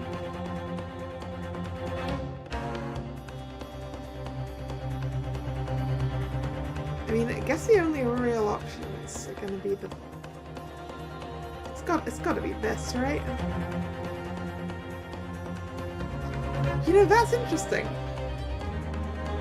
The case was clearly open at the time this gash was formed. This... Got it! This is your proof. What do you say to that, Prosecutor Asogi?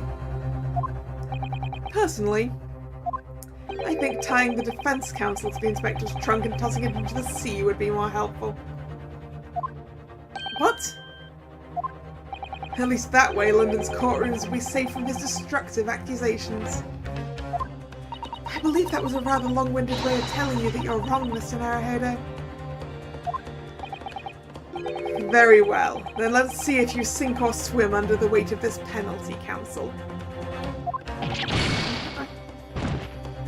Mr. Naruhodo, you can't allow yourself to be drowned at sea yet. I was hoping to never let that happen, funnily enough. The defense will identify for the court where in the trunk this alleged clue is to be found. Where is the evidence that ties Prosecutor Asogi to Inspector Gregson? Is it the blood? Is it something in the trunk? I don't know. Is the blood Inspector Gregson's? We don't even know that.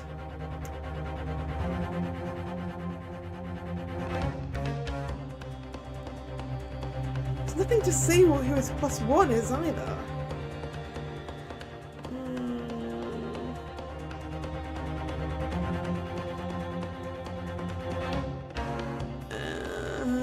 I don't know.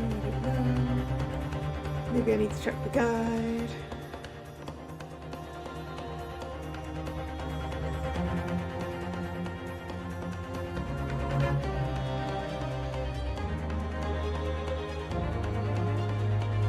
Wait, okay, there is something else inside, apparently.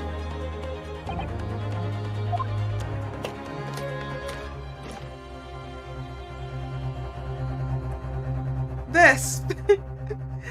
I thought that was just, the metal having been, messed with, but no. There's straight up the point of a katana in here. Do you see that? There's something stuck in the side of the trunk there. It's glinting. It looks like a fragment of metal of some sort. It's wedged in so tightly I can't remove it. Well, don't cut yourself. You'd better leave it, I think. Okay, so it's here. Got it! So I was close. I was close with the gash. There's a small piece of metal lodged in the wall of the trunk here, like the tip of a blade. Eh? A blade? Kazuma, slung around your waist as ever today, is the esteemed blade Karama. Of course it is. Won't you draw it here in this courtroom for all to see?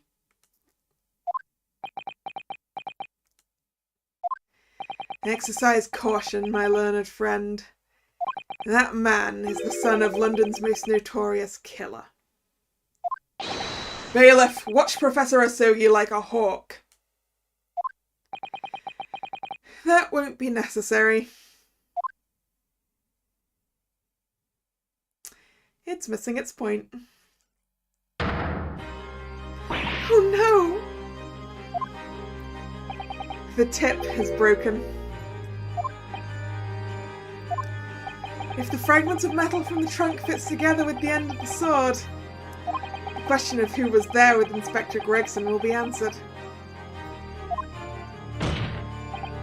Agreed, Kazuma Asogi?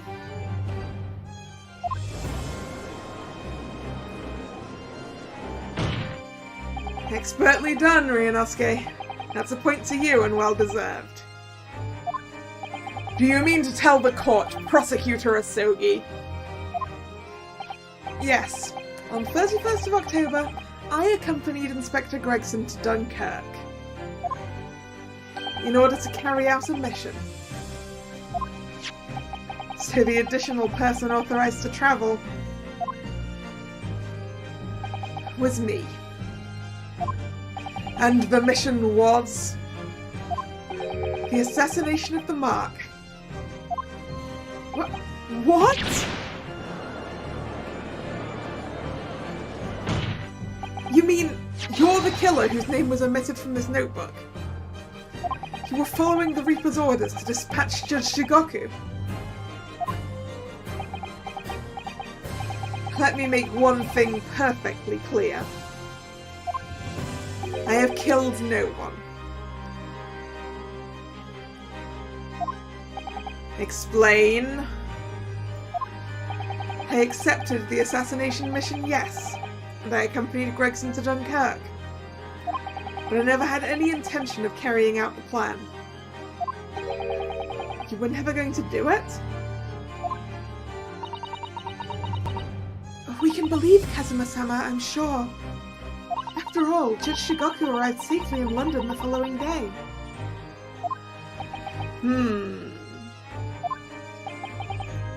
On the 31st, I boarded a train from London with Inspector Gregson. We travelled to Dover, from where we crossed the Channel to Dunkirk. Then we boarded the SS Grouse and made for the cabin deck, as indicated in the plan. You went to Judge Shigoku's cabin? Exactly. He wasn't there, though. We decided to wait, but you've already told us you had no intention of going through with it anyway. I didn't come to Great Britain to take anyone's life. So I left Gregson and disembarked the ship. I spent that night at a boarding house in the town and returned to England the following morning. A boarding house in Dunkirk. My signature will be in the register book. It would be simple enough to verify. Then what became of Jigoku? Gregson was no assassin, so the mark was spared. I'm sure it's easy enough to imagine what happened after that.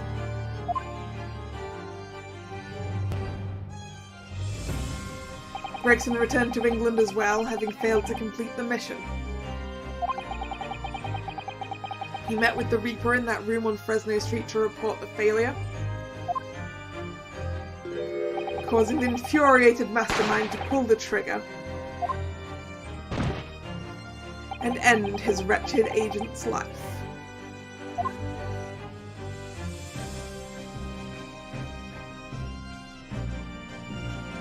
That's the real truth behind Inspector Gregson's murder. Objection! But if you did nothing as you claim, how did the tip of your sword come to be lodged in the inspector's trunk? Yeah, you must have had some kind of a disagreement. I don't need to answer that. Yes, you do, Kazuma. The victim was killed by a gunshot. A small fragment of a Japanese blade isn't relevant to the case. And accordingly, I choose to exercise my right to silence on that matter.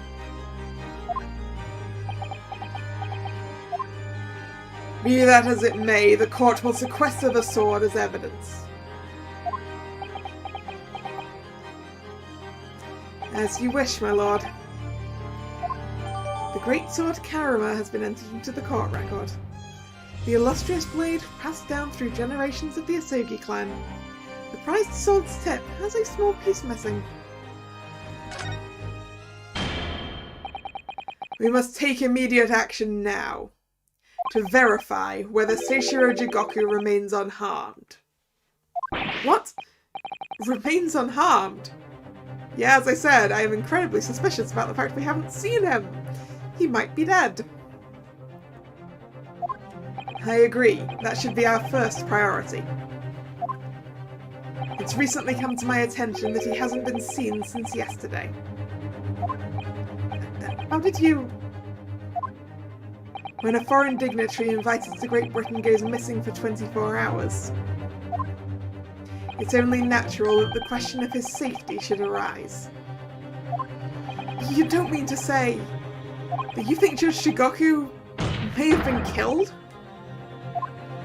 The Reaper has more than one assassin at his disposal, and he has the power and influence to give orders from the inside of a prison cell. Isn't that right, Lord Van Zeeks? If I were truly the Reaper, I'd be able to tell you. That's a good line. Order! Order in the court! Order! We will take an emergency recess for 30 minutes. Now? Guests of the symposium have been told to maintain regular contact with the organizer's office. If the man can't be located within half an hour, we will have to assume the worst. Oh no, not Judge Shigoku! No one would want to kill a harmless Japanese man who'd only just arrived in the country. Except, that is, for the Reaper wanting to finish off a mark that slipped through the net 10 years ago. I would have to agree. Mr. Naruhodo, for the defense's sake. My lord?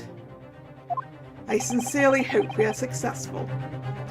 If we're unable to confirm Mr. Jigoku's healthy existence in the next 30 minutes, you will face grave difficulties.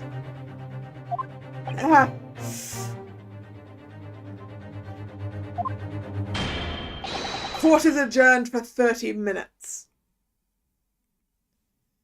Oof.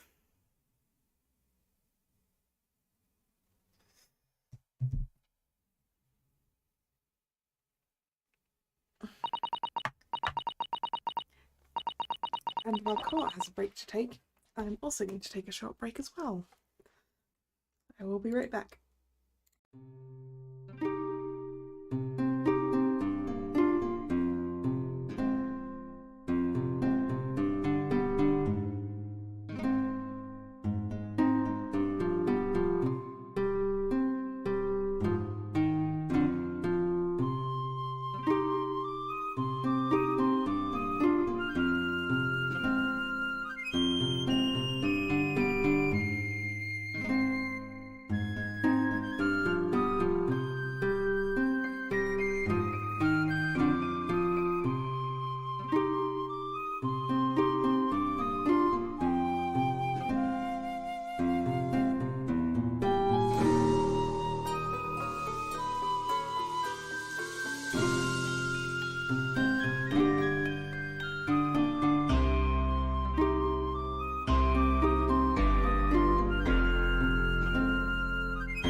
And I'm back.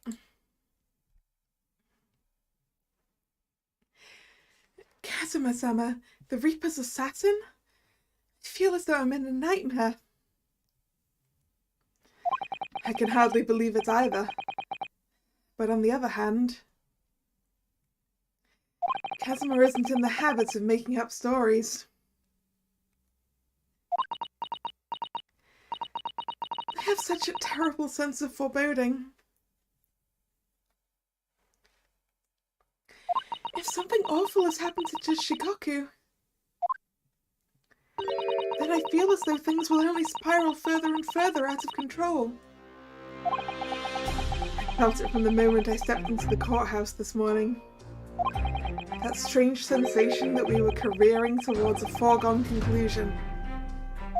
Well, in the worst case, we might only have 30 minutes left. Unfortunately, though, I don't think there's anything we can do but wait now. We're out of options. Actually, there may be one last hand we can play. Or rather, one last ear. Well, actually, I want to take a look at that sword first. Let's look at Karama. Karama, the Great Blade. It's such a thing of beauty, I want to gaze on it for hours.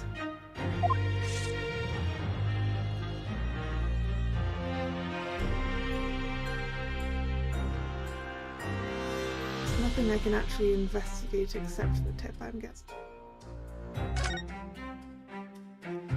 The tip of the great sword, broken. It's such a shame. It's been so meticulously cared for over the years. I can almost hear Karama's sobs. Kazuma must really have taken a swing for that to happen.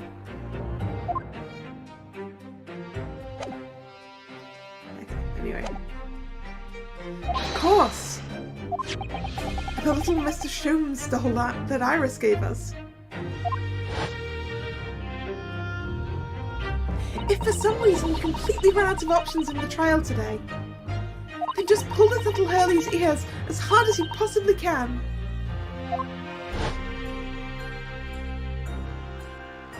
Perhaps now is the time.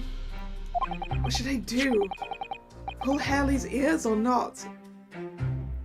I mean, I'm not sure we're actually out of options. I want to save.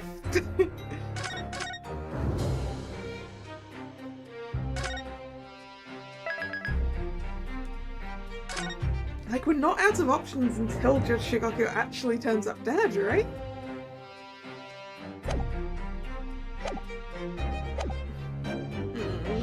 But I also want to know what happens. Let's pull them.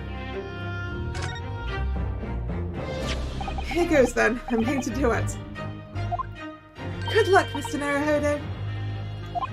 No looking back. Heave! Ow!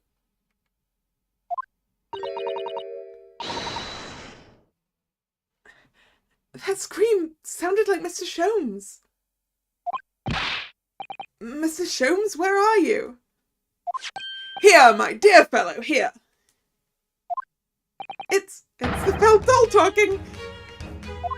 Pull the ears again, Mr. Naruhodo, as hard as you can. Alright then, I'll put all my strength into it. Heave! Ow! Please, my dear fellows, you don't need to pull my ear off. Mr. Sholmes, where are you? Myself and my trusty partner are presently in the first-class cabin area of the SS Grouse. The SS Grouse. She left Dover last night after the final pieces of cargo were loaded. We are currently docked at Dunkirk, but due to be underway again in half an hour. You've taken a ship to France? Please, even with my athletic prowess, I would struggle to jump the Straits of Dover. After we left Baker Street last night, we hurried by cab to the station and by train to the port, in order to board this vessel in time. So, you mean you'd already worked it out? That the steamship was where everything really took place? Mr. Naruhodo, pray what is my name? Sherlock Sholmes, world-famous great detective. Recited to perfection, well done! You're a genius, Mr. Sholmes! That's the only word for it! Ow, ow, ow, ow! Miss Susato, gently with this genius's ear, please. Oh my, I'm ever so sorry. If I may, Sholmes. I don't know who. Oh, what voice? Mikotoba. Oh, that's why we haven't seen. That's why we haven't seen Susato's dad. Ah, there you are, Mikotoba. You may remember that it was in fact I who made the connection to the SS Grouse. At Scotland Yard yesterday when we examined that notebook and I recalled my steamship ticket. Ah! But of course it was, my dear fellow. And not once did I controvert that fact. I merely had our court-bound companions utter my name. Yes, you did, didn't you? We've just entered a recess. The trial resumes in 30 minutes from now. And if we're unable to present any new leads then, I'm afraid to say... Do not fret, please. It is for precisely that purpose that my partner and I have made this journey. I have no doubt that we shall have welcome news for you within the half hour. Thank you, Mr. Sholmes. That would be wonderful. Until later, then. Yes, you'll be hearing from us if you're not in touch first. Ow, ow, ow, ow, ow. I shan't be hearing anything if you keep tugging on my ear in that mindless fashion. Whatever was the idea behind making a receiver operated in that way in the first place, Sholmes? Why the deuce would I know? It's Iris's invention, not mine. Iris thought it would be funny, I guess.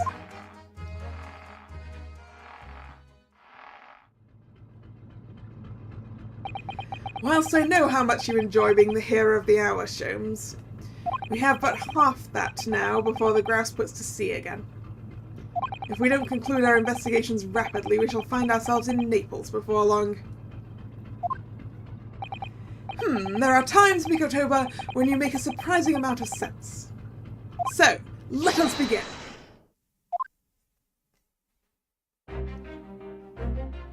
First class cabin number 2. Yes, this is the one.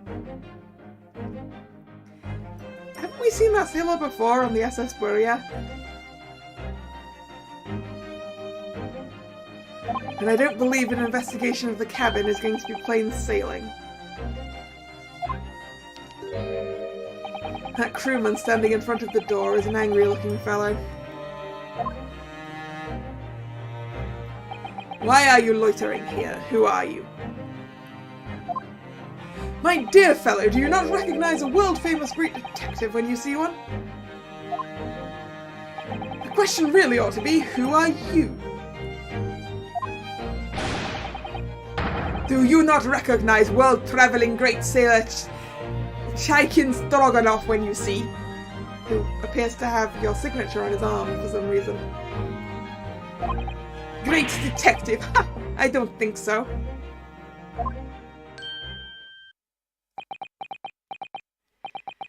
Do you see that, Mikotoba? It would appear that this man is a devoted follower of mine. Goodness me, is that a tattoo? It says Sholmes. I must say, while such adoration is flattering, naturally, it does leave me a little cold. What are you talking about? Leave, now! How distressing! My loyal devotee knows me only by name and not by appearance. And yet I already know a great deal about you, sir. You have a brother, I believe.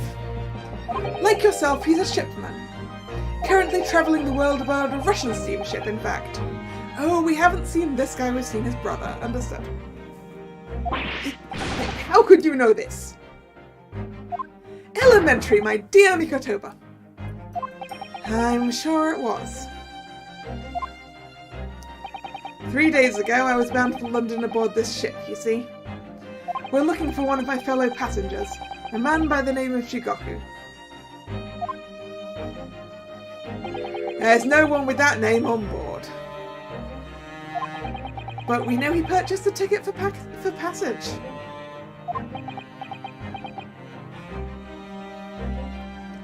Ah, you mean Eastern Man. He left ship 2 hours ago. Here at Dunkirk. He said something about emergency, I think. What? Are you sure?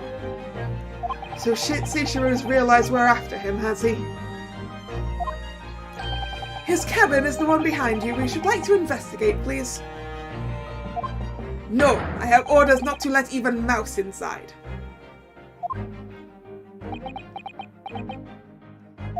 Mikotoba, be a good man and draw the sailor's attention away, would you? Make up some excuse so that he leaves the area. You're saying that in front of the man, Sholmes. Doesn't Great Detective see that even sailors have ears, both left and right?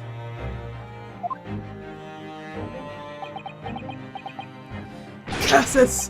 The plan is ruined! And you have only yourself to blame, I'm afraid, Sholmes. Forget it. Cabin door is locked. Even if I am not here, you cannot get inside.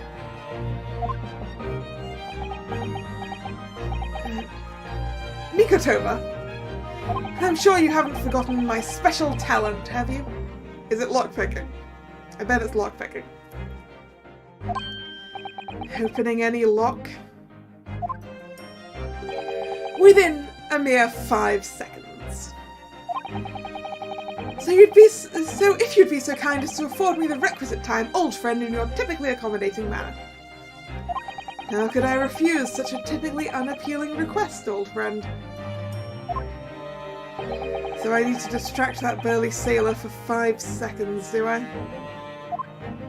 Good man, so the game is afoot. Oh, we get to be Professor Mikotoba! Okay.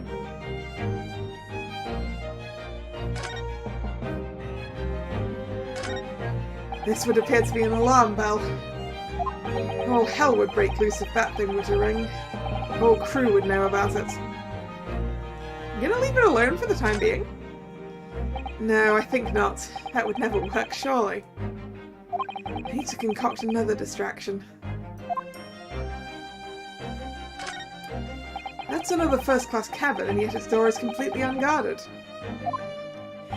Empty as well. I had a quick look inside earlier. Though I confess I didn't investigate the wardrobe. There may very... Let's try that one. Okay. There may very well be a young Japanese fellow inside perspiring merrily. If you're referring to Naruhodo, you know very well that he's currently perspiring merrily in court. Does it not strike you, though, Mikotoba, why the man stands guard only in front of this cabin when both are apparently vacant?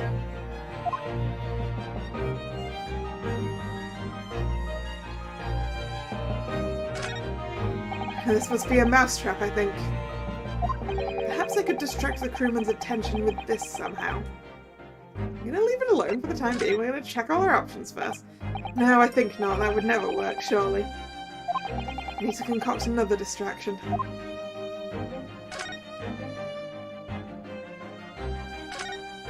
Ah, the switch for the electrical lights. if I were to turn off the lights, the crewmen wouldn't be able to see what we were doing. Let's leave it alone for a sec. No, I think not. Just need to check all of my options.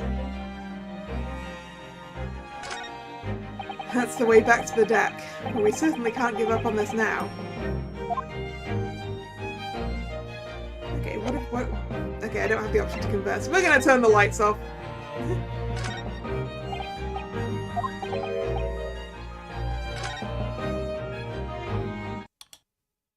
Yeah, what is happening? Where is light?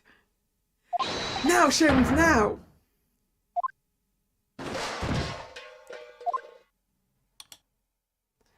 That didn't work, did it? Nobody there. That was a close shave. Quite a knack you have, stumbling so violently in an apparently empty corridor. Do be quiet, Sholmes. She'll have to think of another approach. Okay, the mousetrap then.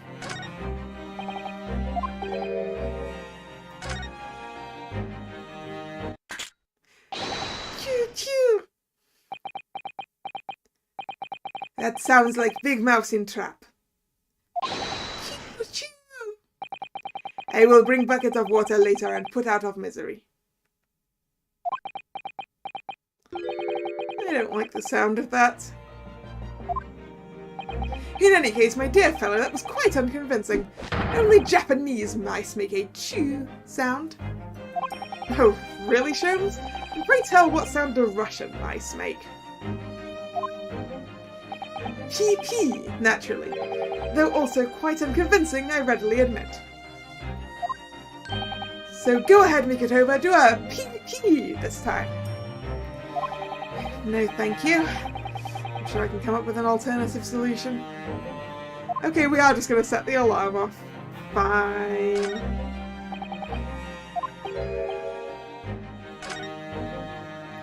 Here goes then. Pardon me in advance. You! What are you doing? If we were at sea, that would be very bad problem. What's going on down there? Seaman Stroganoff, report at once. Sorry, sir. Nothing to report. It was just stupid trick. No, not by me. By world famous... No, as I told you. Now, Sholmes, now! Done. Not even 5 seconds, eh? Well, don't just stand there gawping at my brilliance, Mikotoba. In we go! Oh, yes!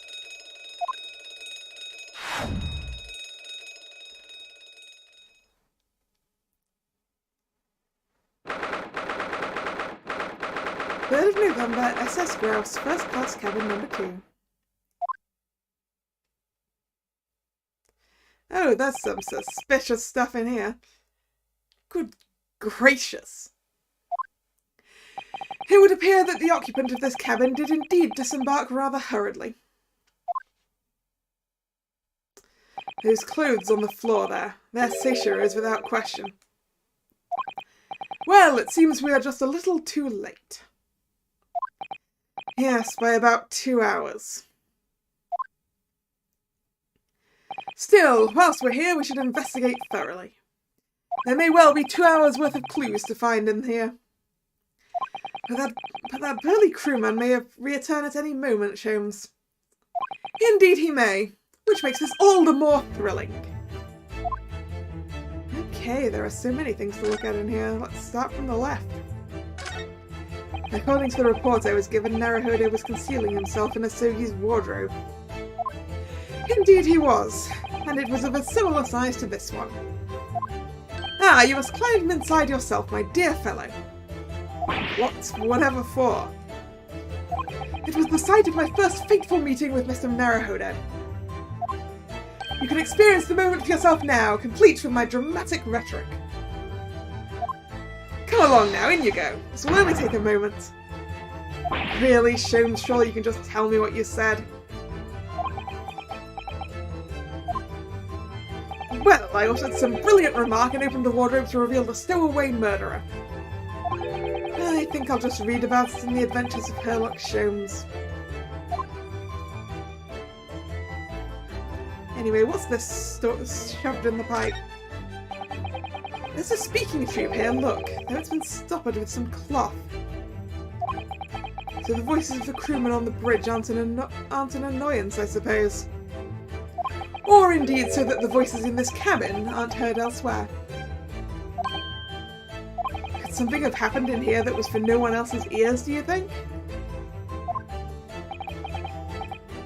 Either that, or it could be to prevent snakes from entering. That's really become a favourite case of yours, hasn't it? Okay, we can't check what it is then, okay.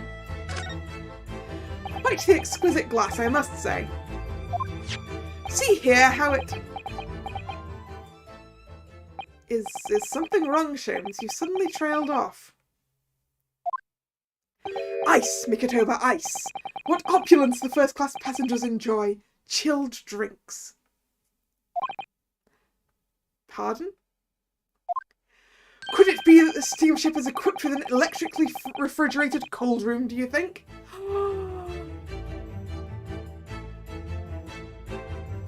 Because Strongheart said that there's nowhere with an electrically refrigerated... nowhere with a refrigerated box of a size enough to accommodate a person in the city. But what if it didn't need to be in the city? What if, as I said, the inspector was killed aboard this ship? Well, it is a luxury liner after all. They have enormous refrigerators for storing all sorts of lavish produce as well as ice. On our voyage from Japan, we enjoyed culinary delights from all over the world. Suddenly, Mikotoba, the sight of you is making my mouth water. I haven't taken on the flavour of the food I ate, you know. This is the waste paper basket, look. And there's still rubbish inside. Indeed, then let us pry. I've discovered recently I have a penchant for exploring the contents of others' waste paper baskets. I sincerely hope only for your work.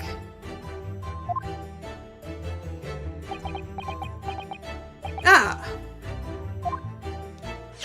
Here we have a notice issued to passengers from 3 days ago. 3 days ago, the night before we arrived in London then. When I was still aboard myself. Evacuation drill notice, 31st of October. Following departure from the port of Dunkirk.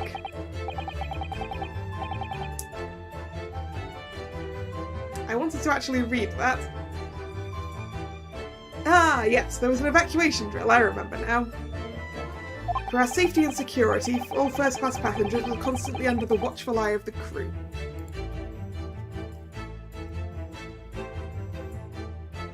So it was a welcome relief to have some privacy for once.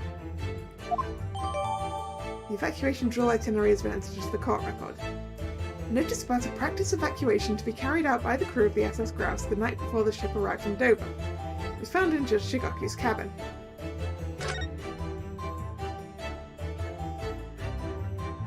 I guess I can't look at that at the moment. Actually, I probably can if I do this. Nope. I am not allowed to look at that. Okay, we're gonna have to look at that later when we're actually back in court. These are the rules of passage. Passengers must not keep weapons or other dangerous objects in their cabins. Pets are also strictly forbidden. That's the same as the SS Burial. Additionally, there are severe punishments for stowing away in wardrobes and/or travel cases. Hey, we've been the cause of a new rule. I feel the rules have increased since I last read them. Probably just my imagination. What about the fact they're not straight on the wall? Doesn't that strike you? You may be right. Probably just your imagination, though. A trifle. And you know what I always say, Mikotoba? There is nothing important about trifles. It's probably just my imagination, but I think that might be slightly off. Yes, particularly because I expect it to be over here. The wall is a slightly different colour here, don't you see?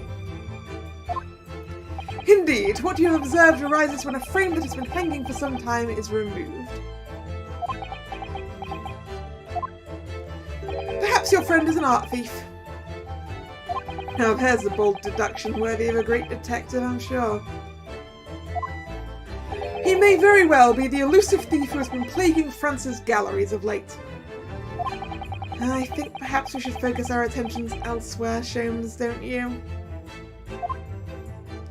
That outline on the wall. I feel as though I might have spotted something of a similar shape and size elsewhere. Okay, can we go back and look at this again?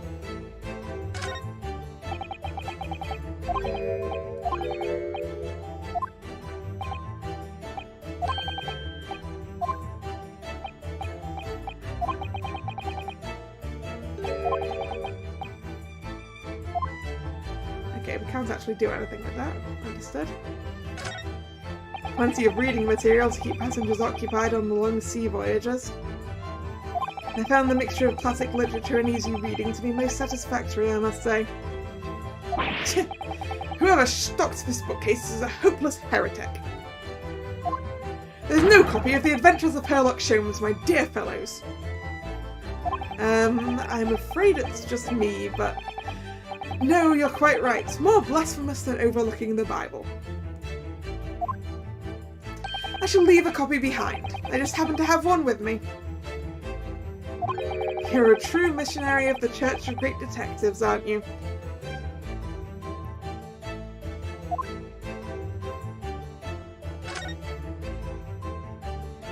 That's a very sizable trunk indeed. Seichiro is partial to all things large. And a rather clumsy fellow if you failed to notice he'd left that behind. Perhaps he left it on purpose. It's lighter than you might think, but still a hindrance to a speedy escape. Pity. It's locked, so we can't look inside. Surely 5 seconds from now the situation will be quite different, though. Sadly not, it has a 7-digit combination lock. And I'm not in a morose enough mood to work through all the combinations at present. Oh, he's back. You are still here? Ah, Evil Seaman Stroganoff. Hello again. I was beginning to think you'd never materialize. Yeah, you are waiting for me. Of course, I was expecting you to burst in with a hearty Russian profanity far sooner. I was in trouble with Captain because of a trick you played before. Poor innocent Chaikin. It is all your fault. Ship is leaving port soon. Get off, now. Of course, we shall disembark presently, my dear fellow. But first, there is something that must be done. What are you talking about? Why, naturally, the debunking of your deceit and the bearing of the truth. Kakoi? No, I don't know how to pronounce that, but you know. Yeah, I don't think I did it. I'm afraid I see through your lies. For one thing, Mr. Jigoku has not yet left this vessel at all. Yeah. And for another, my dear Seaman Stroganov,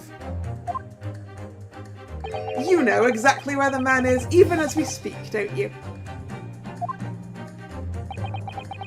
How can you?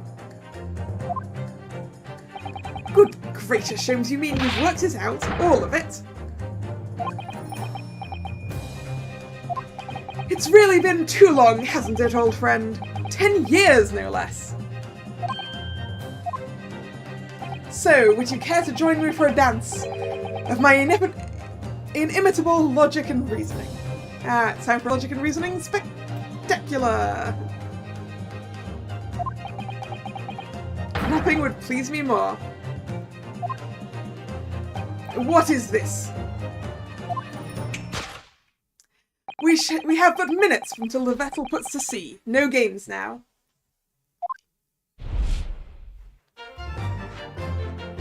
Time is of the essence.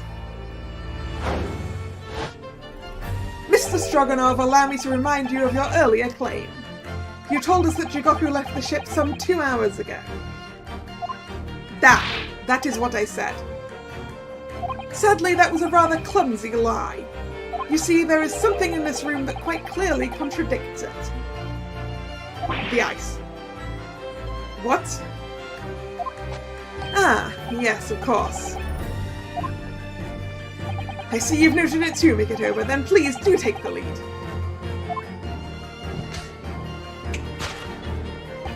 What in this cabin shows the impossibility of Jigoku having disembarked 2 hours ago? Let's see what the last 3 years have done to your observation skills then, Mikitoba. It's been 10 years since we last did this, Sholmes, not 3. Why, of course it has, quite.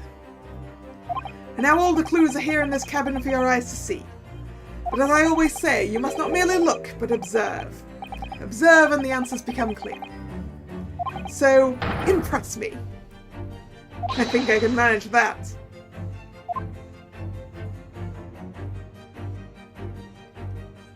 Take that!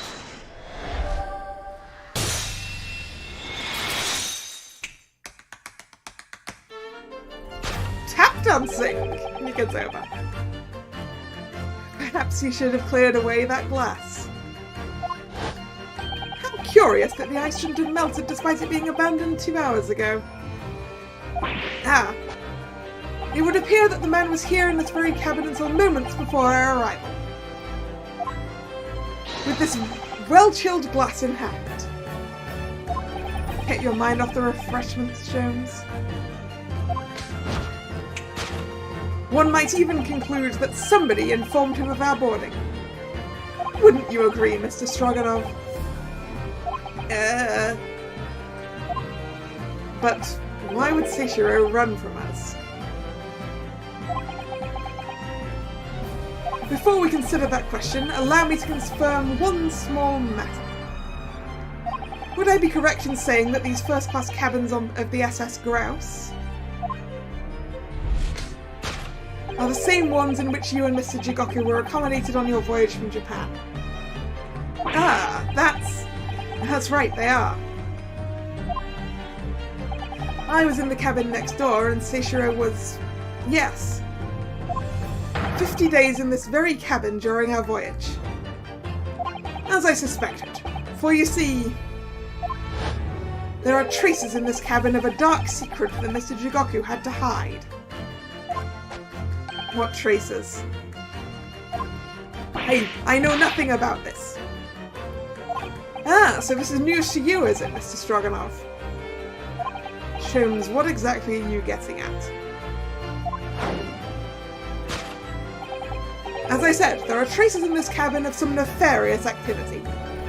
Something that appears out of place, which I'm quite sure won't have escaped your notice. Something out of place in here? That's the key to this, Mikitoba. The remnants of the dark deed that took place in here are being masked by something quite incongruous. I must say, I didn't foresee ever doing this dance of deduction with you again, Mikitoba. No, quite, but life is full of unexpected twists and turns, as we well know. Now then, let's see if I can't uncover the truth here. Yes, you have the floor, my dear fellow.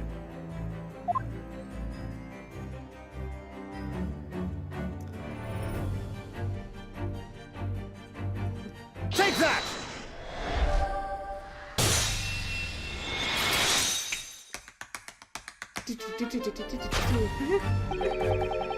It's the rules of passage in this frame here. They're obviously out of place. The way they're hanging crooked on the wall, as if they were put there in a hurry. Yes, as I'm sure you've already concluded. That frame was originally over there. The size and shape are a perfect match. Ah, you are right. When did frame move? Hardly the most observant of crewmen, are you, Mr. Stroganov? I would think that your captain is quite justified in having his reservations about your reliability. Gah! Oh dear, that really seemed to touch a nerve. So, Mikotoba, why don't you lift that frame off the wall? A bullet hole! I was right. I was right. I would think I was right. I believe the inspector was killed on the ship. That looks like a bullet hole. What? Who has been shooting walls?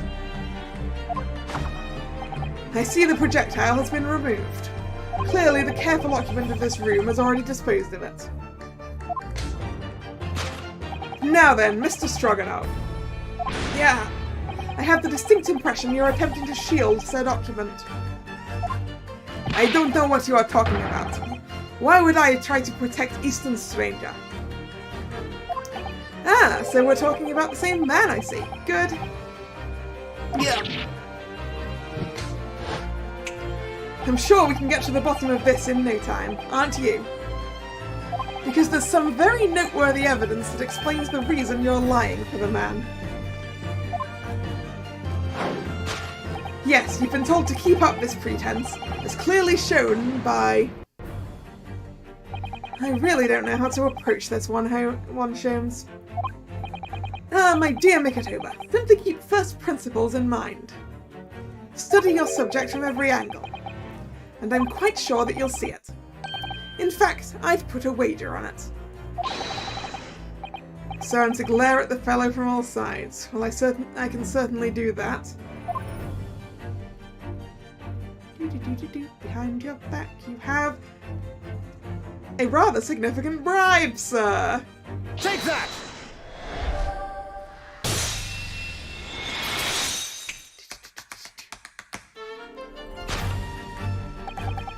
It's almost too obvious for words. Quite. The universal language of the world. Money. Yeah. And I'd wager that Eastern fellow in question is Seishiro Jigoku, yes? Yeah. So I presume you realise what this means. There are clear signs that a crime has been committed in this cabin. And the way you're going, sir, you'll find yourself accused of being an accomplice. But... I believe you know, Mr. Stroganoff. You know where Mr. Jigoku is hiding at this precise moment in time. Oh, it is in the trunk, is it? As always, Mikotoba, in matters of deduction, the furtive glance is your unfaltering ally. Yes, I think you're onto something there, Sholmes. You've found the chink in this burly fellow's armour. You don't need to follow the man's gaze to know where our prey is hiding. The slightest flicker of the pupils, a minutely delayed blink. Nothing escapes my attention, even that which is barely perceptible. You could hardly call this barely perceptible, Sholmes. The man's turned his entire head. It's not exactly what you describe as a furtive glance, is it? It's almost too obvious. We shall let your tapping toes decide, my dear fellow. Take that!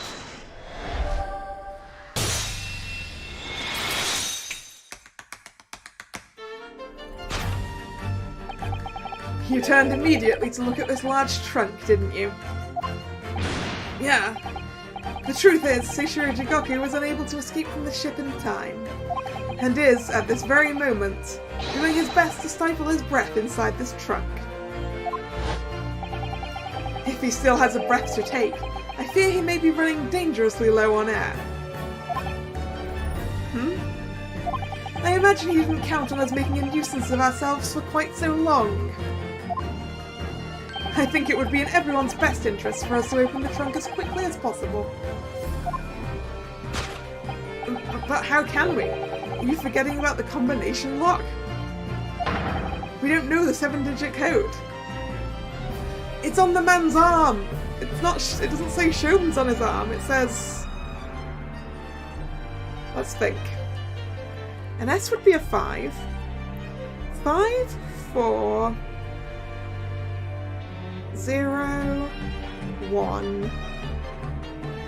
The M was at a weird angle, it's a 3. E is a 6. Or a 9.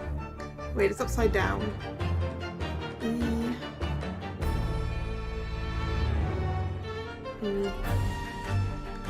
And then another 5.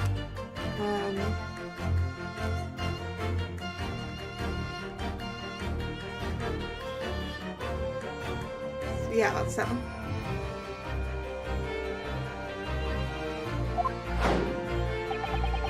The combination lock can't be opened from inside the trunk. Therefore, there must have been an arrangement for somebody to open it after our departure. Of course. In short, before Jigoku hid himself inside that trunk, he must have told somebody the 7-digit number for the lock. As I'm sure you can confirm, Mr. Stroganoff. Oh wait, I also did it the wrong way around. So it's 5, 6, 3, 1, 0, 4, 5. Yes. No, I know nothing about combination code. And I was thinking when I first saw the show, like, that M looks like a 3.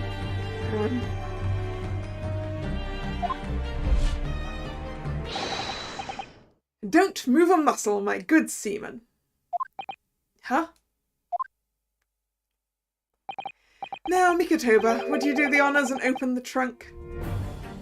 Oh no, sorry, it's a 2. 5, 2. Probably don't actually need to write this down, but I'm going to.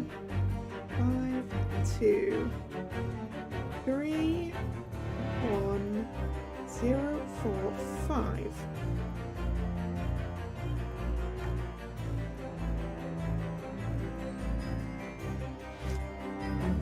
It's just a 2. It's just a 2 with a squiggle on it.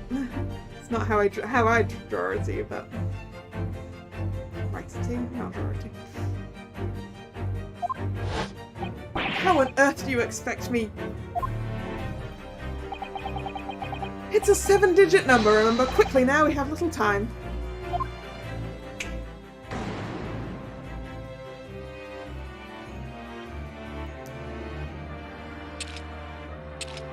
Five,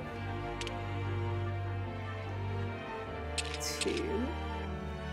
I apparently did need to, actually there's a button for review scene. 5, 3, 2, no, 5, 2, 3, do the 3. 3, 1, 0, 4, 5. Take that!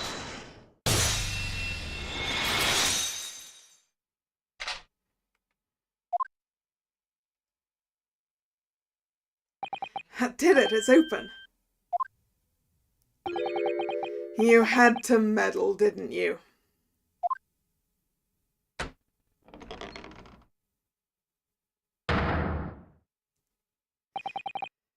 Well, Eugen, you found me now. Seishiro. Very pretzeled in that. I was really hoping beyond hope not to find you here, you know. But you're not entirely unsurprised, I take it. No, quite. I just wish it were some other way. Well, are you ever going to introduce me?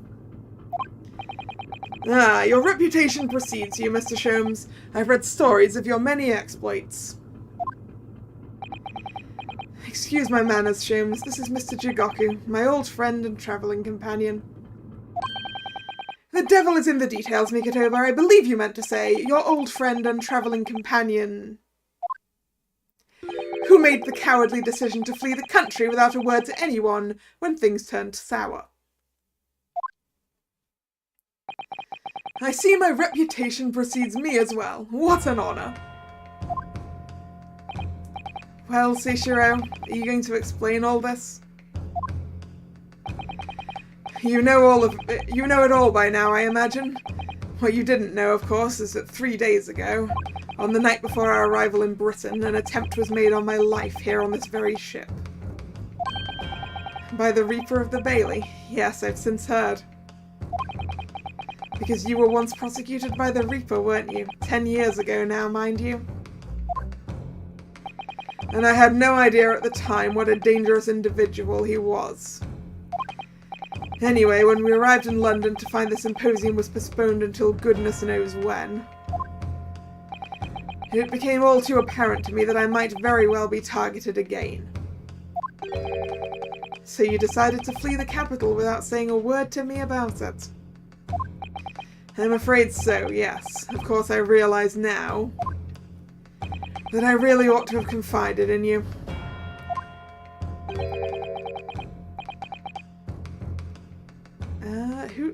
Who's this gonna be? Because we don't have a name on it.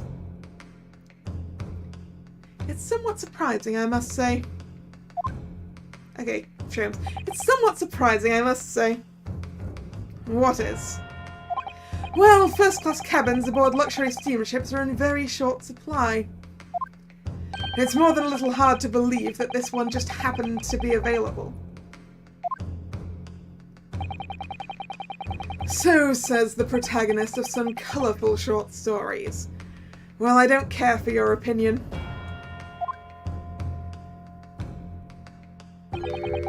The cabin did just happen to be available, so I purchased a ticket and here I am. I've just seen to myself the obvious remnants of that incident in this cabin. So you'd already purchased your return ticket before we even docked in Dover, had you? To prevent anyone else taking this cabin and seeing the evidence, is that it? Eugen, I have nothing to say to you. Well, in a mere 5 minutes, the ship will set off on its onward voyage and will not make port again until Italy. I'm afraid we must insist that you disembark with us at once. You have no jurisdiction over my movements. We have this, Seishiro. Take it.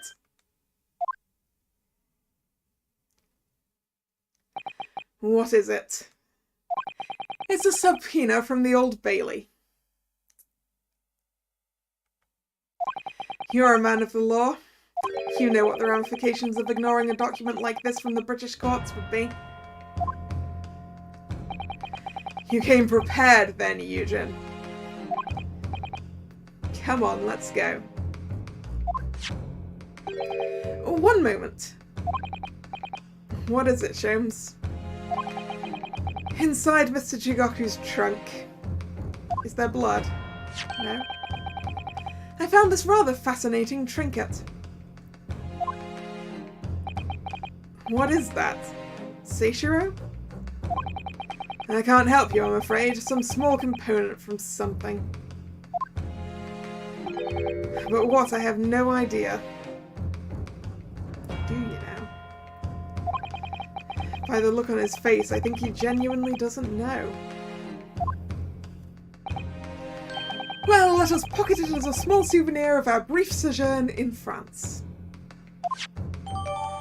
Small component. A small machine part that Mr. Sholmes found in Judge Shigoku's cabin on the SS Grouse. Well, young Naruhodo, I think we've done as much as we can, I'm afraid. The rest will be on the shoulders of you and your assistant.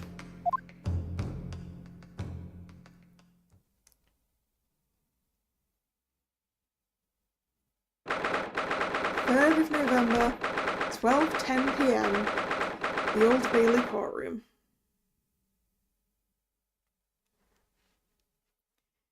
Just a second.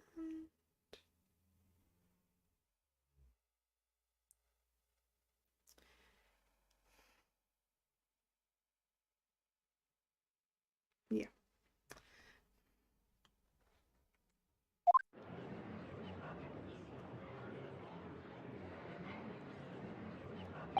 Kazuma Asogi.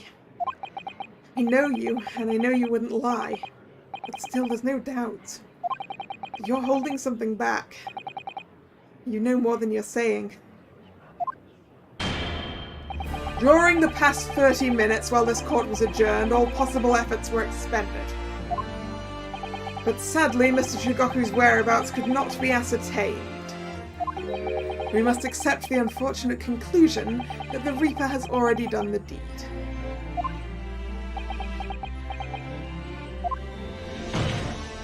There's no sense in wasting any more of the court's time. The prosecution calls for an immediate verdict. Objection! No, the trial cannot end now. You're a Japanese man, Ryunosuke. You should know when to lay down your sword. Welcome back, Nick. Do you want to know what you missed? And you should know never to presume when the battle is won. The court has already been presented with all the evidence and heard all relevant testimony. And there can only be one conclusion, that the accused is guilty. So, where were we when you left?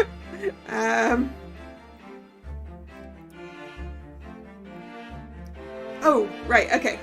I think I remember now. So, somehow, Kazuma knew about the metal trunk. It turns out that Kazuma was the one who went with the inspector to France as his assassin. As proved by the fact that the point of Karama is inside that that case.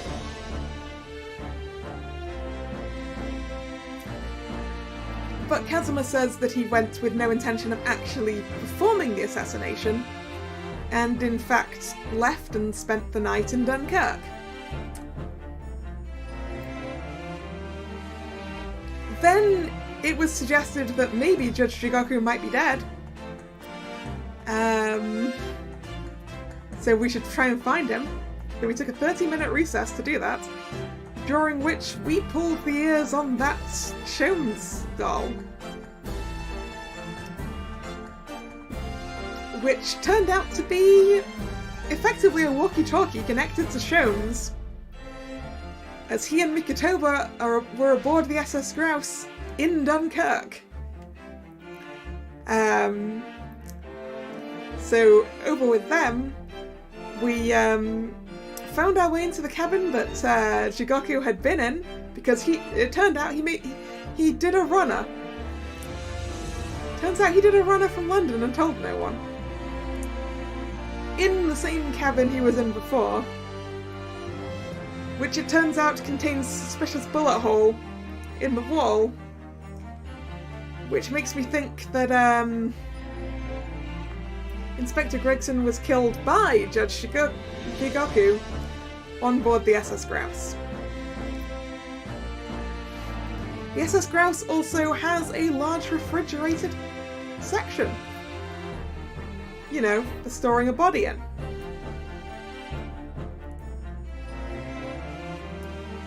And so, Sholmes and Mikotoba have apprehended Judge Jigoku with a subpoena from the courts. So he can't run. And that's where we are. Anyway, all relevant testimony? Far from it. There's still a crucial witness from whom the court has yet to hear a single word of testimony. In that case, call your witness to the stand at once, counsel. Unfortunately, I can't because he's currently in France. Yes, my lord. Tomorrow, if possible. The witness is already on his way and scheduled to arrive tomorrow. Who on earth is this crucial witness? Seishiro Jigoku. The very man allegedly murdered by the Reaper. Judge Jigoku, you found him.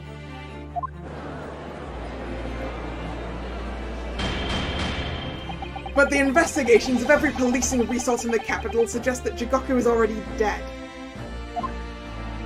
How in the name of God did you find the man? He was located in France during the recess at the port of Dunkirk. Thanks to one of Mr. Herlock Sholmes' famous deductions. Herlock Sholmes.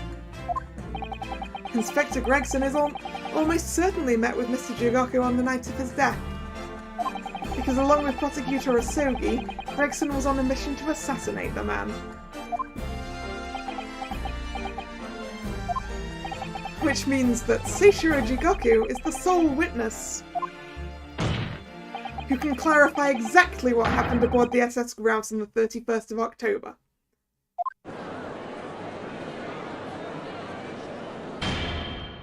Well, it would appear that it's too soon to move to adjudication at this point.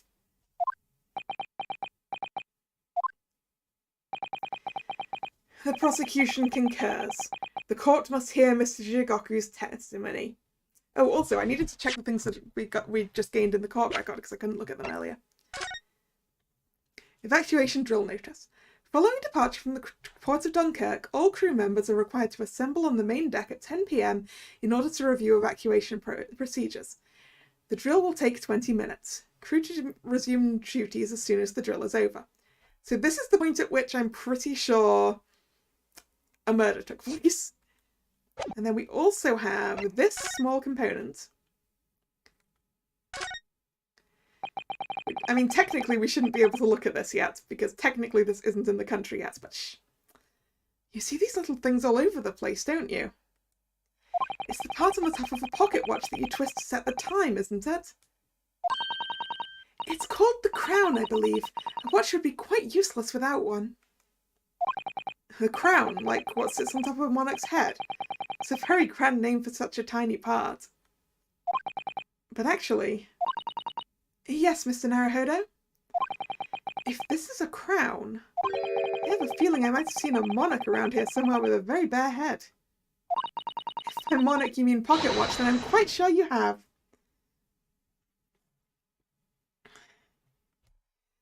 No, I think it belongs to the inspector's pocket watch.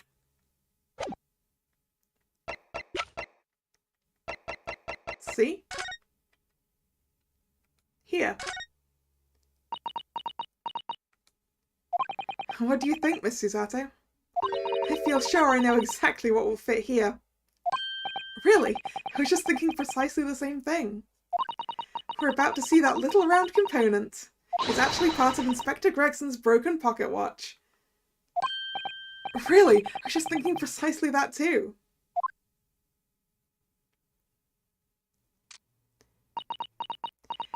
So, you know, that places Inspector Gregson in Jigoku's room.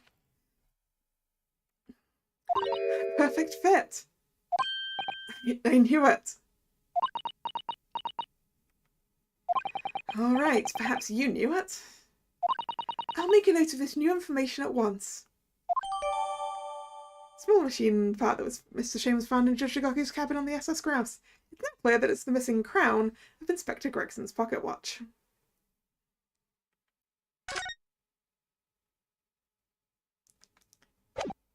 Okay. Anyway. The prosecution concurs. The court must hear Mr. Jigoku's testimony. No judgment should be passed until all testimony has been considered.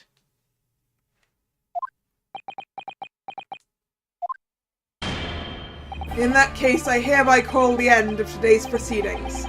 Court will reconvene at the same hour tomorrow. No objections from either side? No, my lord. No objections, my lord.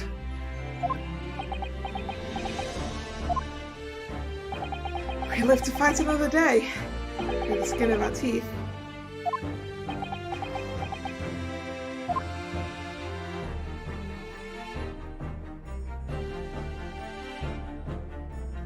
To be continued, which means that this is where we're going to end today's stream.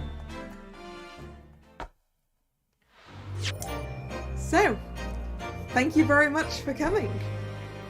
The plot thickens. If you are new here and you enjoyed your time, please consider subscribing to the channel. You can also follow me on Twitter. The stream schedule is posted in both places, both on Twitter and in the YouTube community tab. This was the last scheduled stream of this week, so there'll be a new schedule up later tonight or possibly tomorrow. The next stream I think will be Wednesday, but I'll confirm that when I put the schedule up. I think it's going to be Wednesday, and it's probably going to be the start of the new Twisted Wonderland event, because that starts tomorrow, I believe. So by Wednesday I should have done enough lessons to get through it. So I hope to see you then, or another time. And once again, thanks for coming. And this is Kalla signing out. See ya. Bye bye.